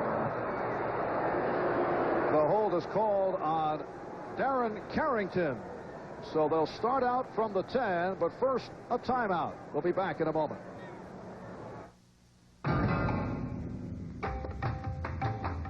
Michelob. Bob, a very rough day for the Cincinnati Bengals. Boomer Esiason injured earlier, bruised lung. And Eric Wilhelm came on. Now we're told James Brooks out of the game because a contusion of the ribs has set him back. Denver taking over first down from their 10-yard line. And Elway gives it to Humphrey. Short advance. David Little, the inside linebacker, first to get to Bobby Humphrey. Marv, it does appear that Dan Reeves is being very, very careful down here. When you have first and 10 at the 10, it's a very good time for play action or a throw, and he chooses to run the ball on the line of scrimmage. I'm wondering if he's thinking about those 2 interceptions that Elway threw right into coverage in the first half. Particularly the second one, he tried to drill it through, and Brian Hinkle picked it off. Second down and 9 at the 11. Sewell and Humphrey now around the field at the same time. Humphrey in the backfield and takes the handoff and gets out to the 15. So 4 yards picked up on the play. It will be a third down and 5. Olszewski on the stop of Humphrey. Just under 8 minutes remaining in this third quarter. Broncos 13 and the Steelers 7. Humphrey, 22-yard touchdown run. A couple of field goals for Treadwell, both from 26. Brister to Carter on a 15-yard pass play. Denver now with 4 wide receivers. Pittsburgh with 6 defensive backs. This is where Elway's had his problems. Michael Young in motion. Screen. And Elway able to complete, has the first down with Sewell. Steve Sewell, 5-year man from Oklahoma who can run the ball, catch it, and occasionally will throw it. One of the league's talented all-around players, able to pick up the first down. Doug Weidel is the offensive guard out in front of him. Again, ball from the sideline, a very conservative call, picks up the first down. Good coverage by Pittsburgh downfield. Denver on first down so far today. 5 passes, 12 runs. First down at the 24-yard line. And it's Mel Breton for very little. Greg Lloyd, the outside linebacker, coming up from the right side to make the stop on the rookie out of Miami. Well, a look at tonight's lineup following the NFL here on NBC. Ernest Goes to Camp, to be followed by the family comedy Sister Kate and My Two Dads, and then the world premiere of Cross of Fire. They will all be seen in their entirety following this telecast, except on the West Coast, where you can see them at their regularly scheduled time. It is a 2nd and 8 at the 26-yard line. 89 Mobley in motion. Johnson. Elway had the time. Nice catch. Vance Johnson on a 15-yard hookup. See, that's the thing about John Elway. He can have a bad series, or he can have a bad half. He never seems to really lose self-confidence. There aren't many quarterbacks who can zip this thing out here like this. That's the toughest throw there is in the NFL. From the left hash mark, He throws all the way to the right sideline. Johnson with a spectacular catch. Dwayne Woodruff has got good coverage. There's no way to stop that. That ball was thrown before Johnson ever turned around and looked. Second catch of the day for Vance Johnson. First down at the 41. Drive that began back at the 10. Elway. Bullet pass for another first down. Clarence Kay, the tight end, tackled by Carnell Lake. And now the Broncos, in a very nice-looking drive, have moved that ball out to midfield, and now they spot it at the 50, so it's short of the first down. Again, great velocity on the throw. That snap throw, that gun of an arm. Looking left, not open. Wham! Gets it out there. The defensive back, Carnell Lake, was very close. What about the tap of the ball? I know you talked about that. I don't like with that. Elway. That's a bad habit. Although he says no problem. Second down and about 1.5 yards. Humphrey trying to go wide and is able to pick up the first down. Bumping with Woodruff. Now, you made the point that it can cause a slight delay in the release. Yes, when it becomes part of your throwing motion, then it's bad. Now, I spoke to Mike Shanahan about it, and he said, yeah, I know he does it, but he does it going back. He doesn't do it just before he's ready to throw it. So watch again. Now, this is a scramble. He's looking left. There's the tap. He doesn't hit it with his. There's the tap right there. He's not hoping. There's the tap. And they throw it. I saw Bill Walsh break Ken Anderson of that habit. First down at the 47 in Pittsburgh territory. Humphrey slashing his way inside the 45, met by the outside linebacker, Brian Hinkle. Well, suddenly now, Denver doing a little better job at the line of scrimmage, Marv. Beginning to get some control right at the line of scrimmage. They've got youth up there. There are 4 new starters on that offensive line. Ken Lanier is the only guy with any real experience. Good block by Mel Bratton up front. Humphrey picks up about 2 yards. There's Hall of Famer Joe Green. He coaches that defensive front 4 or 3, whichever it might be. Second down and 7. The ball at the Pittsburgh 44. You saw the movement. Elway stepping up. Johnson. Elway throwing deep. Touchdown. The flag is on the defense. Vance Johnson off what appeared to be a free play for John Elway on the score on a 44-yard touchdown pass. Marv, you could see that John, here's the call. Number 99 on the defense. That penalty is declined. Offside for the defense. That penalty is declined. Touchdown. Marv, you could see that John Elway knew that he drew them off sides and waited and waited and waited for somebody to get close to the end zone. But watch once again. There's Gerald Williams. That's the 3rd time he's jumped off, and he knows he's got a free play. He doesn't want the little dunk. He's going for the distance, and Johnson again, a very acrobatic catch. Vance Johnson among the leaders in the AFC in receptions. He now has 42 for the season. His 3rd catch of the day. David Treadwell with the extra point. John Elway with his first touchdown pass of the afternoon, number 10 on the season. And the Denver Broncos have extended to a 20-7 lead on the Pittsburgh Steelers.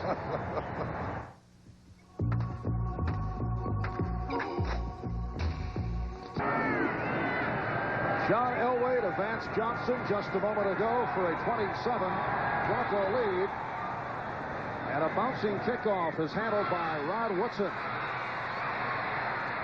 Trying to slip his way through, getting out to the 30-yard line, and the Pittsburgh Steelers back to the offense. Rick Dennison on the tackle of Woodson. The stat line on Elway. Most impressive thing, 19 yards per completion today for John Elway. So therein lies the argument that people have in Denver. Not having a great year, 19 yards of completion. He throws a touchdown and 2 interceptions. That pretty much echoes his frustration of the season, and also the fans here in Denver. Vance, great play.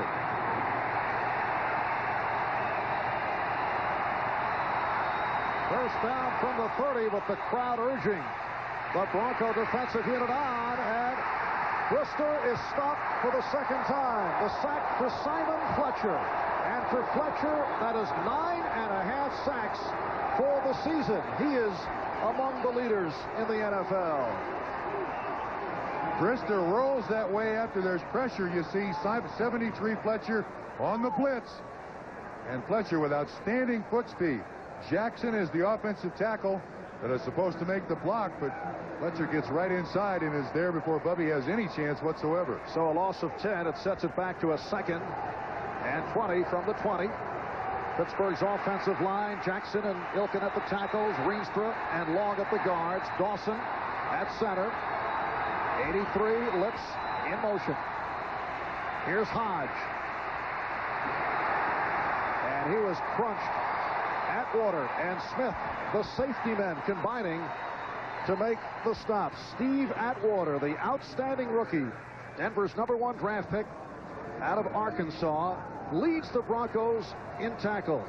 He is a safety who is bigger than many linebackers at 6'3". Watch where these guys are.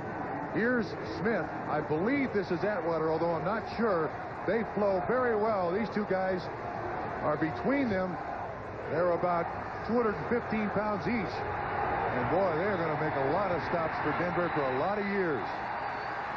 Jason Johnson now to the left. Lewis Lips to the right. Brister goes short for Hodge, and he is short by a good margin of first down territory. Wyman Henderson was all over Merrill Hodge. That's 4 screens the Pittsburgh Steelers have tried. Only one has worked. Defensive coordinator Wade Phillips very proud of that defense getting out there. Remember, this defense couldn't stop anybody last year. Gave up 4.7 yards per rush. And now this is the defense of old. And Harry Newsom, who has had a busy afternoon, is back at a 7. This is 6th punt of the day. Vance Johnson, major factor here today, is back. And the fair catch, playing it safe, is Vance Johnson, in particular with Ken Bell having all kinds of difficulties in recent weeks. Another terrific punt, 53 yards for Newsom. We'll be back in a moment. By the score. And of course, Elway with that 19-yard per completion average on his passes.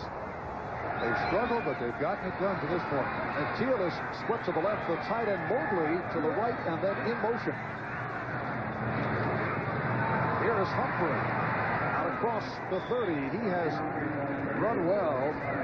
84 yards for Bobby Humphrey. Well, if you're a Steeler fan, all you can hope for is that somebody coughs the ball up here.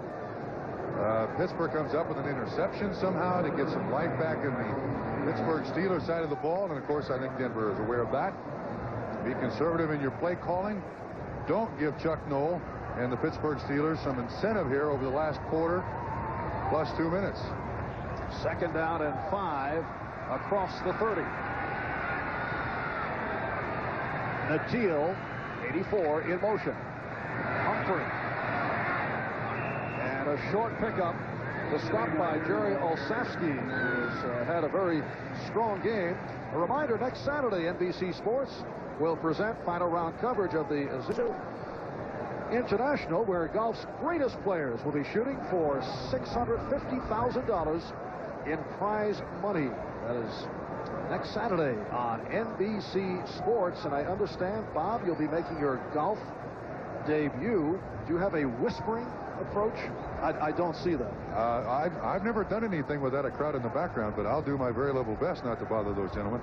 Gerald Williams is on the ground, hurt his knee, but I'll send you a postcard, Marv. Please. Making the trek to Maui. So volleyball in the Olympics, boxing and football. Amazing versatility, Bob. I'm all over the place. Or I can't do any one thing good. You see Olszewski there, 92, try to strip the ball away. For the rest of this game, Denver's going to have to contend with that. Williams is the nose tackle. He kind of got his weight outside of that knee joint, and when that happens, that's when things begin to pop. So he's working on Karts to center.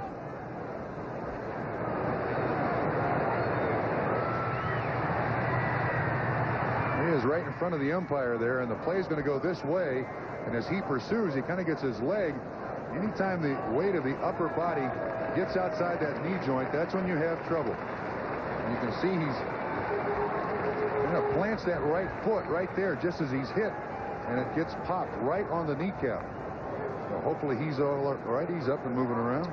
In his 4th season out of Auburn last week against Kansas City, Gerald Williams had an emotional battle going head-to-head with former teammate Mike Webster. Matter of fact, Mike Webster was Gerald Williams' best teacher in practice. Showed him some of the tricks. Williams is an excellent nose tackle, but he also said that I don't think Webster taught me all of his tricks. It's a 3rd down and 4 at the 32.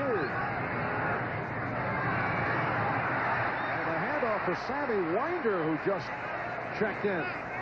A.J. Jenkins, the rookie from Cal State Fullerton, came up to make the stop. Winder short of the 1st down.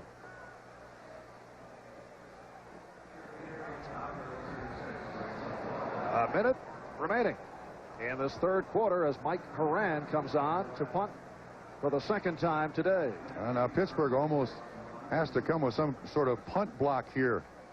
Something dramatic. Well, 10 men up on the line. Rod Woodson back at his 30. Denver's punt coverage, as we mentioned earlier, has not been good this season. Here they come, but Horan has no problem. And Woodson. Oh, fair catches it. This time not taking any chances. He was shading to the left when he muffed it earlier, and this time decided not to take a shot. First time in the 1989 season. This is the 9th game. First time that a Pittsburgh punt returner fair catches a punt. Wow. 41-yard punt by Horan. The Steelers are down 20-7 as they take over with a half-minute left in this 3rd quarter. Again, a run around the scoreboard. The finals from the early games. Pittsburgh very quickly to the line, starting from their 26. Lips in motion.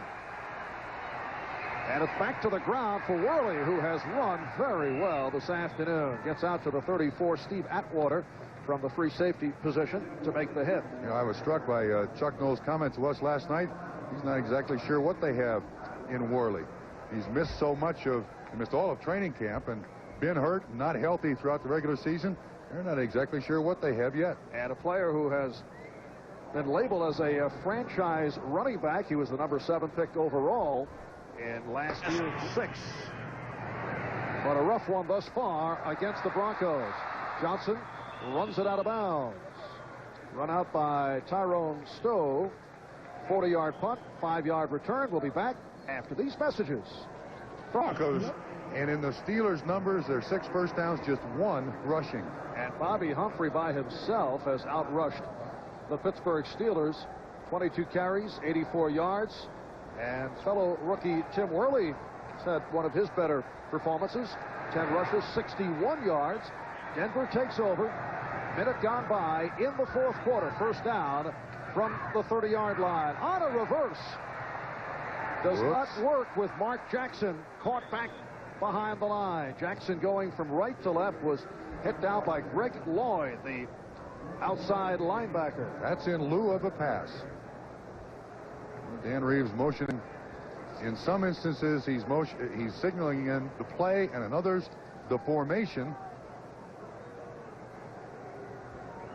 He seems much relieved. He was very glad that John Elway got that stuff off of his chest. And their last 7 games, 5-2 home to road. So Broncos got a tough final 7 games of the season. 2nd down and 13. Elway going sideline. Mark Jackson came back to make the reception. He was looking for that first down marker. And let's see where they spot it. Wayne Woodruff on the stop. It is short of the first down. Well, somebody ran the wrong pattern here. Clarence Kay, the tight end, is out there. Look how close Clarence Kay and Jackson are to each other. Jackson was wide open, but Clarence Kay looked like he ran too deep there. It's a 3rd down and 1. Sammy Winder and Mel Bratton now in the Denver backfield. And on the quarterback sneak, Elway has the 1st down. That catch a moment ago by Jackson was his 1st of the day. Speaking of first, I know Denver's on the offense, but I don't think Lewis Lips has a catch today. He does not. Well, and last week, Lewis Lips had a huge week. 7 catches for 130 yards. Raiders increasing their lead, 28-0. A very tough day for Cincinnati. Esiason and James Brooks, both sidelined by injury. San Diego leading Philadelphia. The Eagles with 4 straight wins. Last week they beat Denver.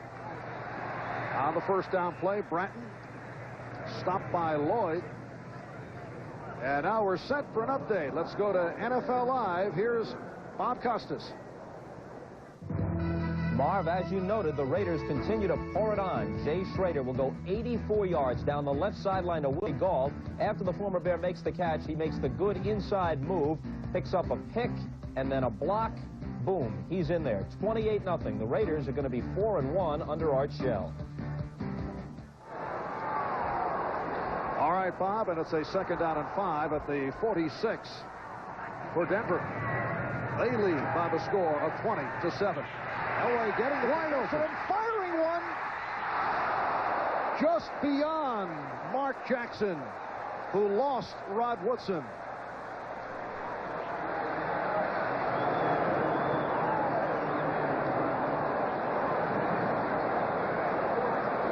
I think John Elway is totally shocked that Jackson was this far open past Woodson.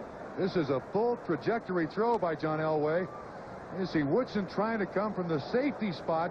The corner gave him no help whatsoever. And he's looking at, please, come on, win, catch it, slow it down. Doggone it. And now a 3rd down and 5 at the 46. Elway in the 2nd half, 5 for 6, 85 yards. Yes. Touchdown. In trouble, though. Elway able to scramble. And then runs it out. And runs it out short of the 1st down. Carnell Lake had him pinned in from a strong safety position. So Mike Horan will come on to punt. There is Lake, 2nd-round draft pick out of UCLA. Probably the best part of this Pittsburgh defense is the young defensive backs that they have. The only guy they really have to worry about losing on age is Rod Woodson. Dwayne Woodruff. And Derek Hill now back in punt formation as the deep man instead of Rod Woodson, who was back there earlier, and a 10-man rush coming up here again for Pittsburgh. Horan getting it away. And it takes a Denver hop down by the Broncos. Here's Klosterman able to down it. 45-yard punt and a beauty by Horan. 10:28 to go in the 4th quarter. High, Bubby Brister 8 for 17, but in the 2nd half, no yards. 1 for 3 thus far, and he overthrows Derek Hill at the far side. A 2nd and 10, back at the 7. 10:24 to go in the 4th quarter. And the Broncos lead the Steelers by the score of 20-7. Marv, they have not been able to consistently run the ball and really threaten Denver with the run today. So there's been a lot of emphasis on Bubby Brister trying to throw the football, and it's just not worked. And when you're down 20-7, it's tough because the defensive line now is in their sprinter stance, heading upfield. Look at that. Worley getting the hole out across the 15-yard line. Tyrone Braxton, the left corner, making the stop on Tim Worley. I want to see that graphic again. Make sure I saw that correctly. In 9 possessions, 6 times they've gone 3 plays and out. Are your eyes going on? Well, maybe I thought I read it wrong. 6 of 9 possessions, 3 plays and out. And that began right at the start. First 3 series for Pittsburgh. 1, 2, 3 on downs, and And then the punt by Newsom. 3rd down and 1. Worley was just shy of the first down from the 11.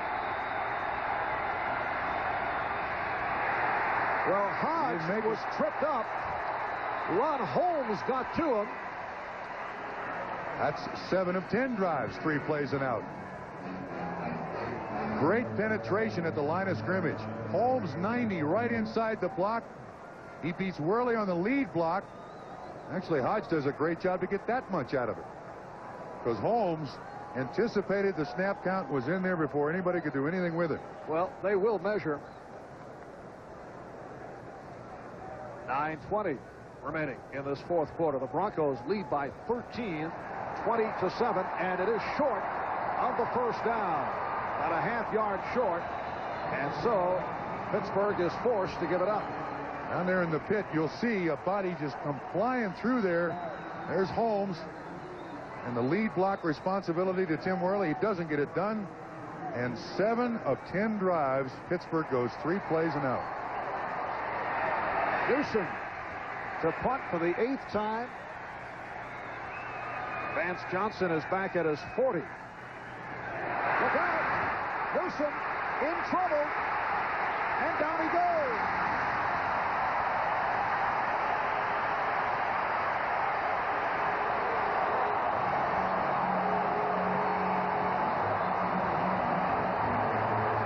Well, last season, Harry Newsom had 6 punts blocked, an NFL record. Still, he led the league, averaging 45.5 per punt. Thus far this season, no blocked punts, but an adventure right here. That's totally on him. Dermontti Johnson is the snapper that is certainly catchable. It's gone that way for Pittsburgh today. Look, this snap is fine, no problem. He just doesn't hang on to it.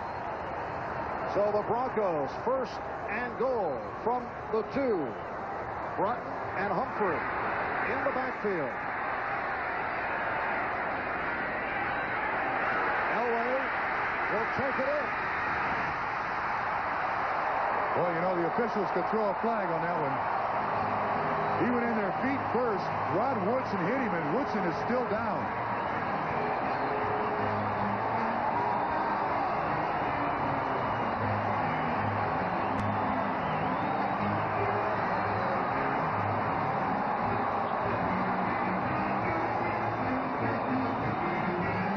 John Elway runs it in from 2 yards away, and the Broncos now lead the Steelers 26-7. Elway 35 yards, 7 carries, and the touchdown. Looked like a design rollout, quarterback keep all the way. And of course, Mr. Newsom's bobble of the punt snap, and that was it. The try for the point after by David Treadwell. Gary Kubiak will put it down. 8:53 to go in this 4th quarter. Denver pulling away. Make it 27-7. Has some frustration part of the Pittsburgh Steelers here now. Lorenzo Freeman getting a little excited. The David Treadwell kickoff. Woodson from the goal line. Just short of the 20, where he took a good pop. Scott Curtis leading the coverage. And again, words between these 2 clubs. Larry Griffin in there for Pittsburgh. Mark Munford, number 51 for Denver. A lot of finger pointing, and the officials able to break it up. John Elway has come on strong in this 2nd half, intercepted twice in the 1st half. It kept Pittsburgh in the ball game, and Elway running one in and throwing one and taking the congratulations from his teammates. That makes it official, despite. Elway 14 for 21, 261 yards. Gary Kubiak warming up on the sideline. That intended for the tight end, Mike Mularkey, covered by linebacker Rick Dennison. So we might see Kubiak on that next Denver series. Well, as accurate as Bubby Brister was last week, 17 of 27 against Kansas City, he has not been good today. Had a good full week of practice, he told us. Last week he took all the snaps on Friday, and this week he worked out the entire week. You can't blame this on his knee. Denver's just giving him a lot of different looks, and he's missed some open receivers. Only 1 for 5, no yards. Second half, Worley out to the 24-yard line. Dennison on the stop, along with Tyrone Braxton. We spent some time with Bubby Brister last night. Bubby at one point had to make a choice between baseball and football after finishing high school. Wanted to play baseball, was drafted by the Detroit Tigers, played instructional league ball with the likes of Howard Johnson and Glenn Wilson. His manager was Jim Leland, now the manager of the Pittsburgh Pirates. And I asked him, where did you play? He said, left field. And he also said that's where his game was, out in left field. He hit 186 and then decided to concentrate on football. 3rd down and 6 for Brister. In trouble. Can't find anyone. And then fires downfield for Thompson. And it's incomplete. Thompson and Smith battling for it. Luigi Thompson at 6'6", covered by the strong safety, Dennis Smith. That's now 8 out of 11 drives. Pittsburgh has gone 3 downs and out. You can see the strong arm that Bubby has. Said he was a pitcher in high school. When they moved him to left field and he broke his thumb, he wanted out of baseball. Well, once again, Harry Newsom is back to punt. Bobbled the last one. That led to Denver taking over on the 2. And now Vance Johnson finding room on the sideline, and he's been playing it safe, wisely so. Runs it out of bounds and does a little semi-hurdle 40-yard punt and a 9-yard return. Vance Johnson, a major factor in today's game as the punt returner and successful wide receiver. Kubiak comes in at quarterback, replacing John Elway. And actually, Vance Johnson set the tone for the day when he had that first big punt return. Didn't go for a score, but it put Denver in great field position. And even though Elway had the 2 turnovers, the 2 interceptions, they've dominated. Gary Kubiak has not taken a snap at quarterback this season. And he's greeted by the fans. First down from the Denver 45-yard line. Humphrey trying to pick his way and cannot find any room. David Little closing it up. Gary Kubiak in his 7th year out of Texas A&M. Started 4 times last year and has had success in some tough situations. He was the starter in the loss to Pittsburgh last year.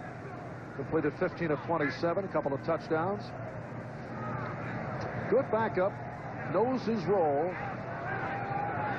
And he doesn't push the coaches to start. I think in this case, there's no question. Yes, no question whatsoever.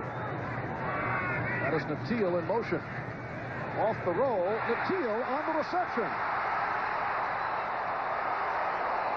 Thomas Everett, the free safety, ran him out. Ricky Natil showing some speed, making it back from the injured reserve list. He was out with a cracked kneecap. Second catch of the day for Ricky Natil. Now, before anyone accuses Denver of running up the score, this is not designed to pick up 22 yards. This is designed to get a yard or 2 or maybe 3. Keith Willis goes to the sideline for the Pittsburgh Steelers. But that's, I think, a play out of the run and shoot. A little roll down the line of scrimmage. There's Brister on the sideline. Not a good day. That's not good, especially off of the way he performed and his team performed last week. That's got to be very disappointing for both those guys. Tom Moore on the left, Bubby Brister, Merrill Hodge behind him. Denver first down at the Pittsburgh 34. Off to the lay, Sammy Winder could not make the turn. Carnell Lake and Brian Hinkle combined to make the stop. Coming up tonight on the magical world of Disney, Ernest Goes to Camp, and that will be followed by 2 new episodes of the family comedy Sister Kate and My 2 Dads, and then the world premiere of Cross of Fire, that is based on the true story of the rise and fall of the Ku Klux Klan in the Midwest during the 20s. A story that has received superb reviews. That's Cross of Fire tonight on NBC. You're looking at the late games on a 10-minute ticker.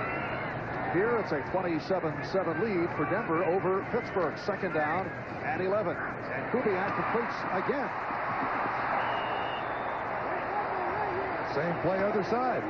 Ricky Nattiel with his third catch of the day. And discussion concerning where they will spot the ball. It is spotted at the 25, short of the first down.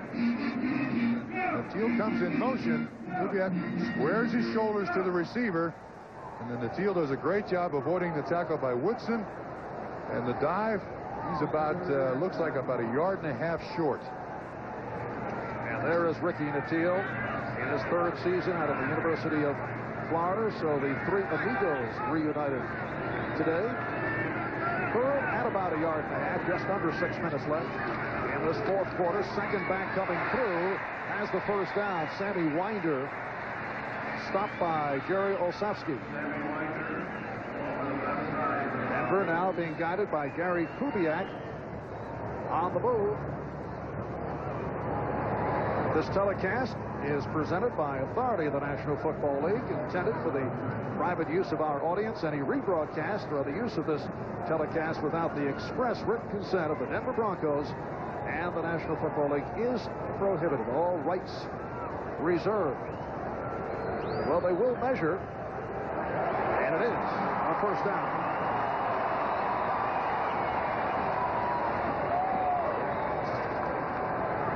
Denver Broncos in a battle with the Pittsburgh Steelers through the first half. It was only 13-7 at halftime, with Elway intercepted twice. The Steelers able to hang around. In the third quarter, Elway on a 44-yard touchdown to Vance Johnson, extending to 20-7. And then Elway's 2-yard touchdown came off the botched punt by Newsom to make it 27-7. 84. Nattiel in motion. First out of the 24.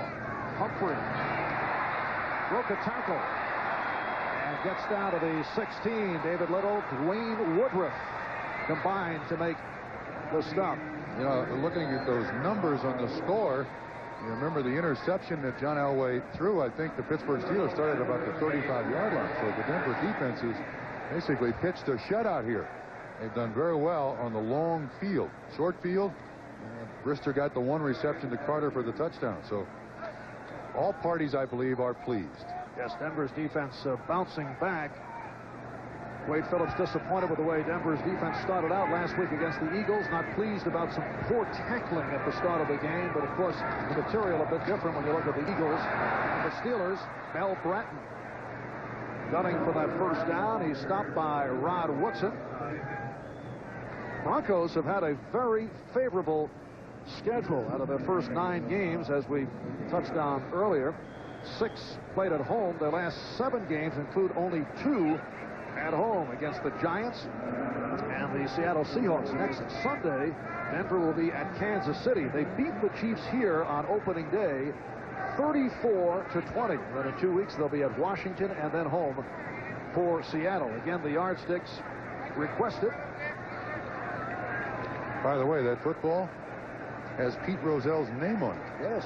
And as of midnight last night, there's going to be more space needed on that football for Paul Tagliabue. Now officially the Paul Tagliabue era. Pete Rozelle's run of nearly 30 years as NFL commissioner coming to an end. Pete and his wife Carrie settling down on the West Coast. A remarkable run. To put it into perspective, Bob, you realize that during his 30 years, baseball has had 6 commissioners. The NBA has had 4. The NHL has had 2. And remember, Rozelle was elected commissioner back in 1960 as a compromise candidate. That was on the 23rd ballot. So they couldn't decide that either. I don't think the NFL will ever undergo as much growth and prosperity as it's gone through under Pete Rozelle's helm as commissioner. He's handled it with great dignity. Still admits that the only mistake he ever made was playing back in 1964 on the weekend of the assassination of John F. Kennedy. You don't find many people, if anybody, criticizing Pete Rozelle for anything he's done in the 30 years he's been commissioner. Kubiak picked up the first down. 9th play of the drive coming up. Rozelle was asked the other day if there's any one particular moment that he cherishes. And I'll pass that on. And in just a moment. A look at our lineup next week. First down at the 12. And Humphrey to the outside. Humphrey looks to turn it in, and he does.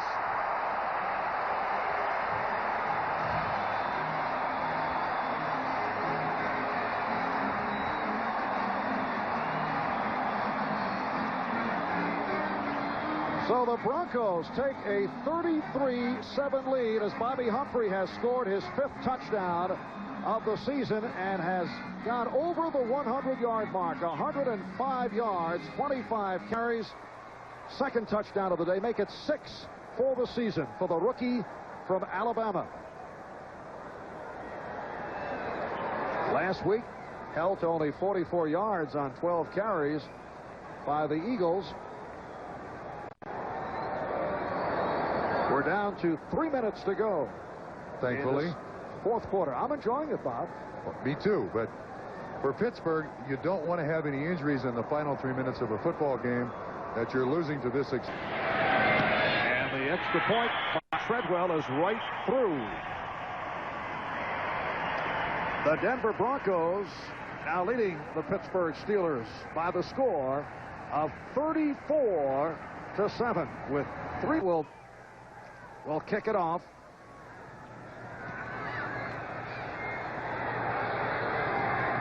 And it is Woodson on the return.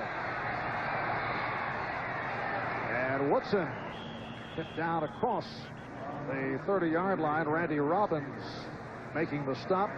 I mentioned before that there is a particular moment that Pete Rozelle cherished as he looks back at his career as NFL commissioner. He was announcing each team's first-round choice at the college draft. This after the Steelers' pass rush had harassed Fran Tarkenton back in Super Bowl #9, and he said when the Vikings' turn came about, they did not make their choice in the required time, so he said Minnesota passes. And then without missing a beat, one of the draftniks on hand on the balcony yelled, "And it's knocked down by L.C. Greenwood."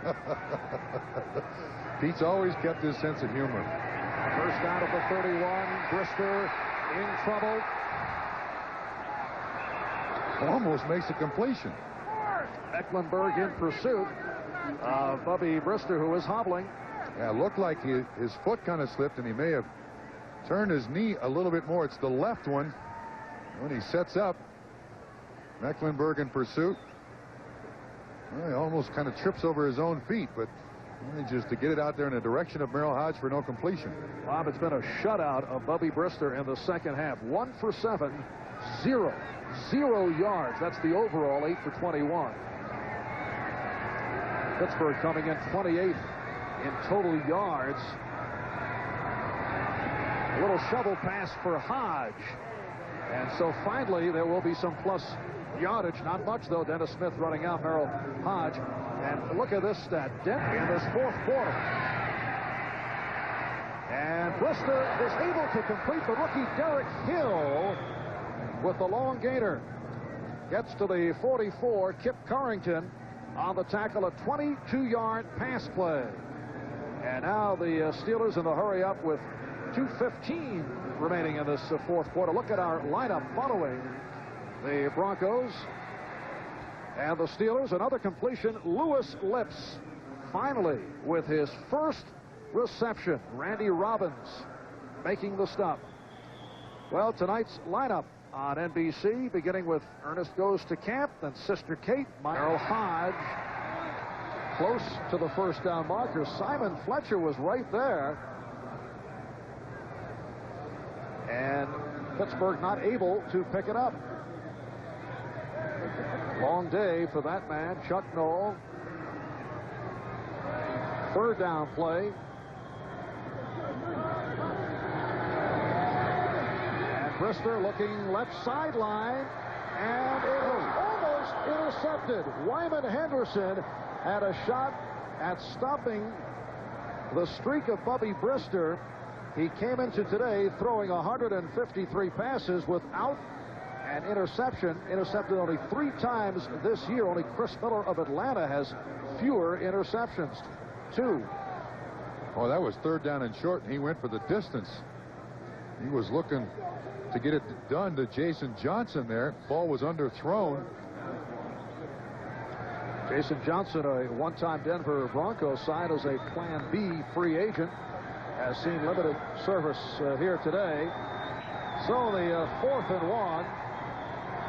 Steelers with nothing to lose, the clock working down, and Brister pops it to Hunt, who drops it. Actually, probably the kindest thing that could have happened to Pittsburgh. Turn it over to Denver. Let them run out the clock. Get out of here. Field goals.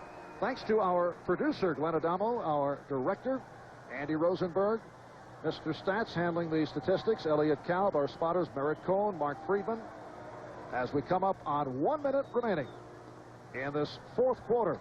Raiders with a 28-7 lead. Philadelphia, San Diego are tied, and the Giants on top. And that is our lineup tonight, starting with the Magical World of Disney and concluding with the movie premiere of Cross of Fire. Denver Broncos headed to a record of 7-2, leading the AFC West. Pittsburgh will drop to 4-5.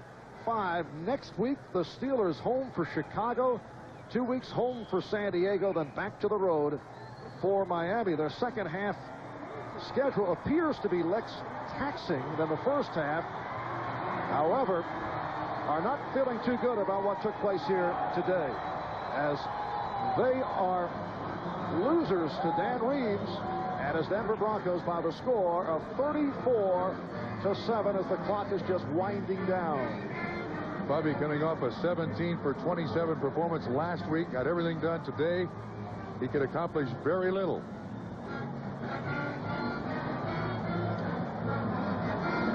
So the Broncos with win number 7. 7 up, 2 down. We'll be back in a moment.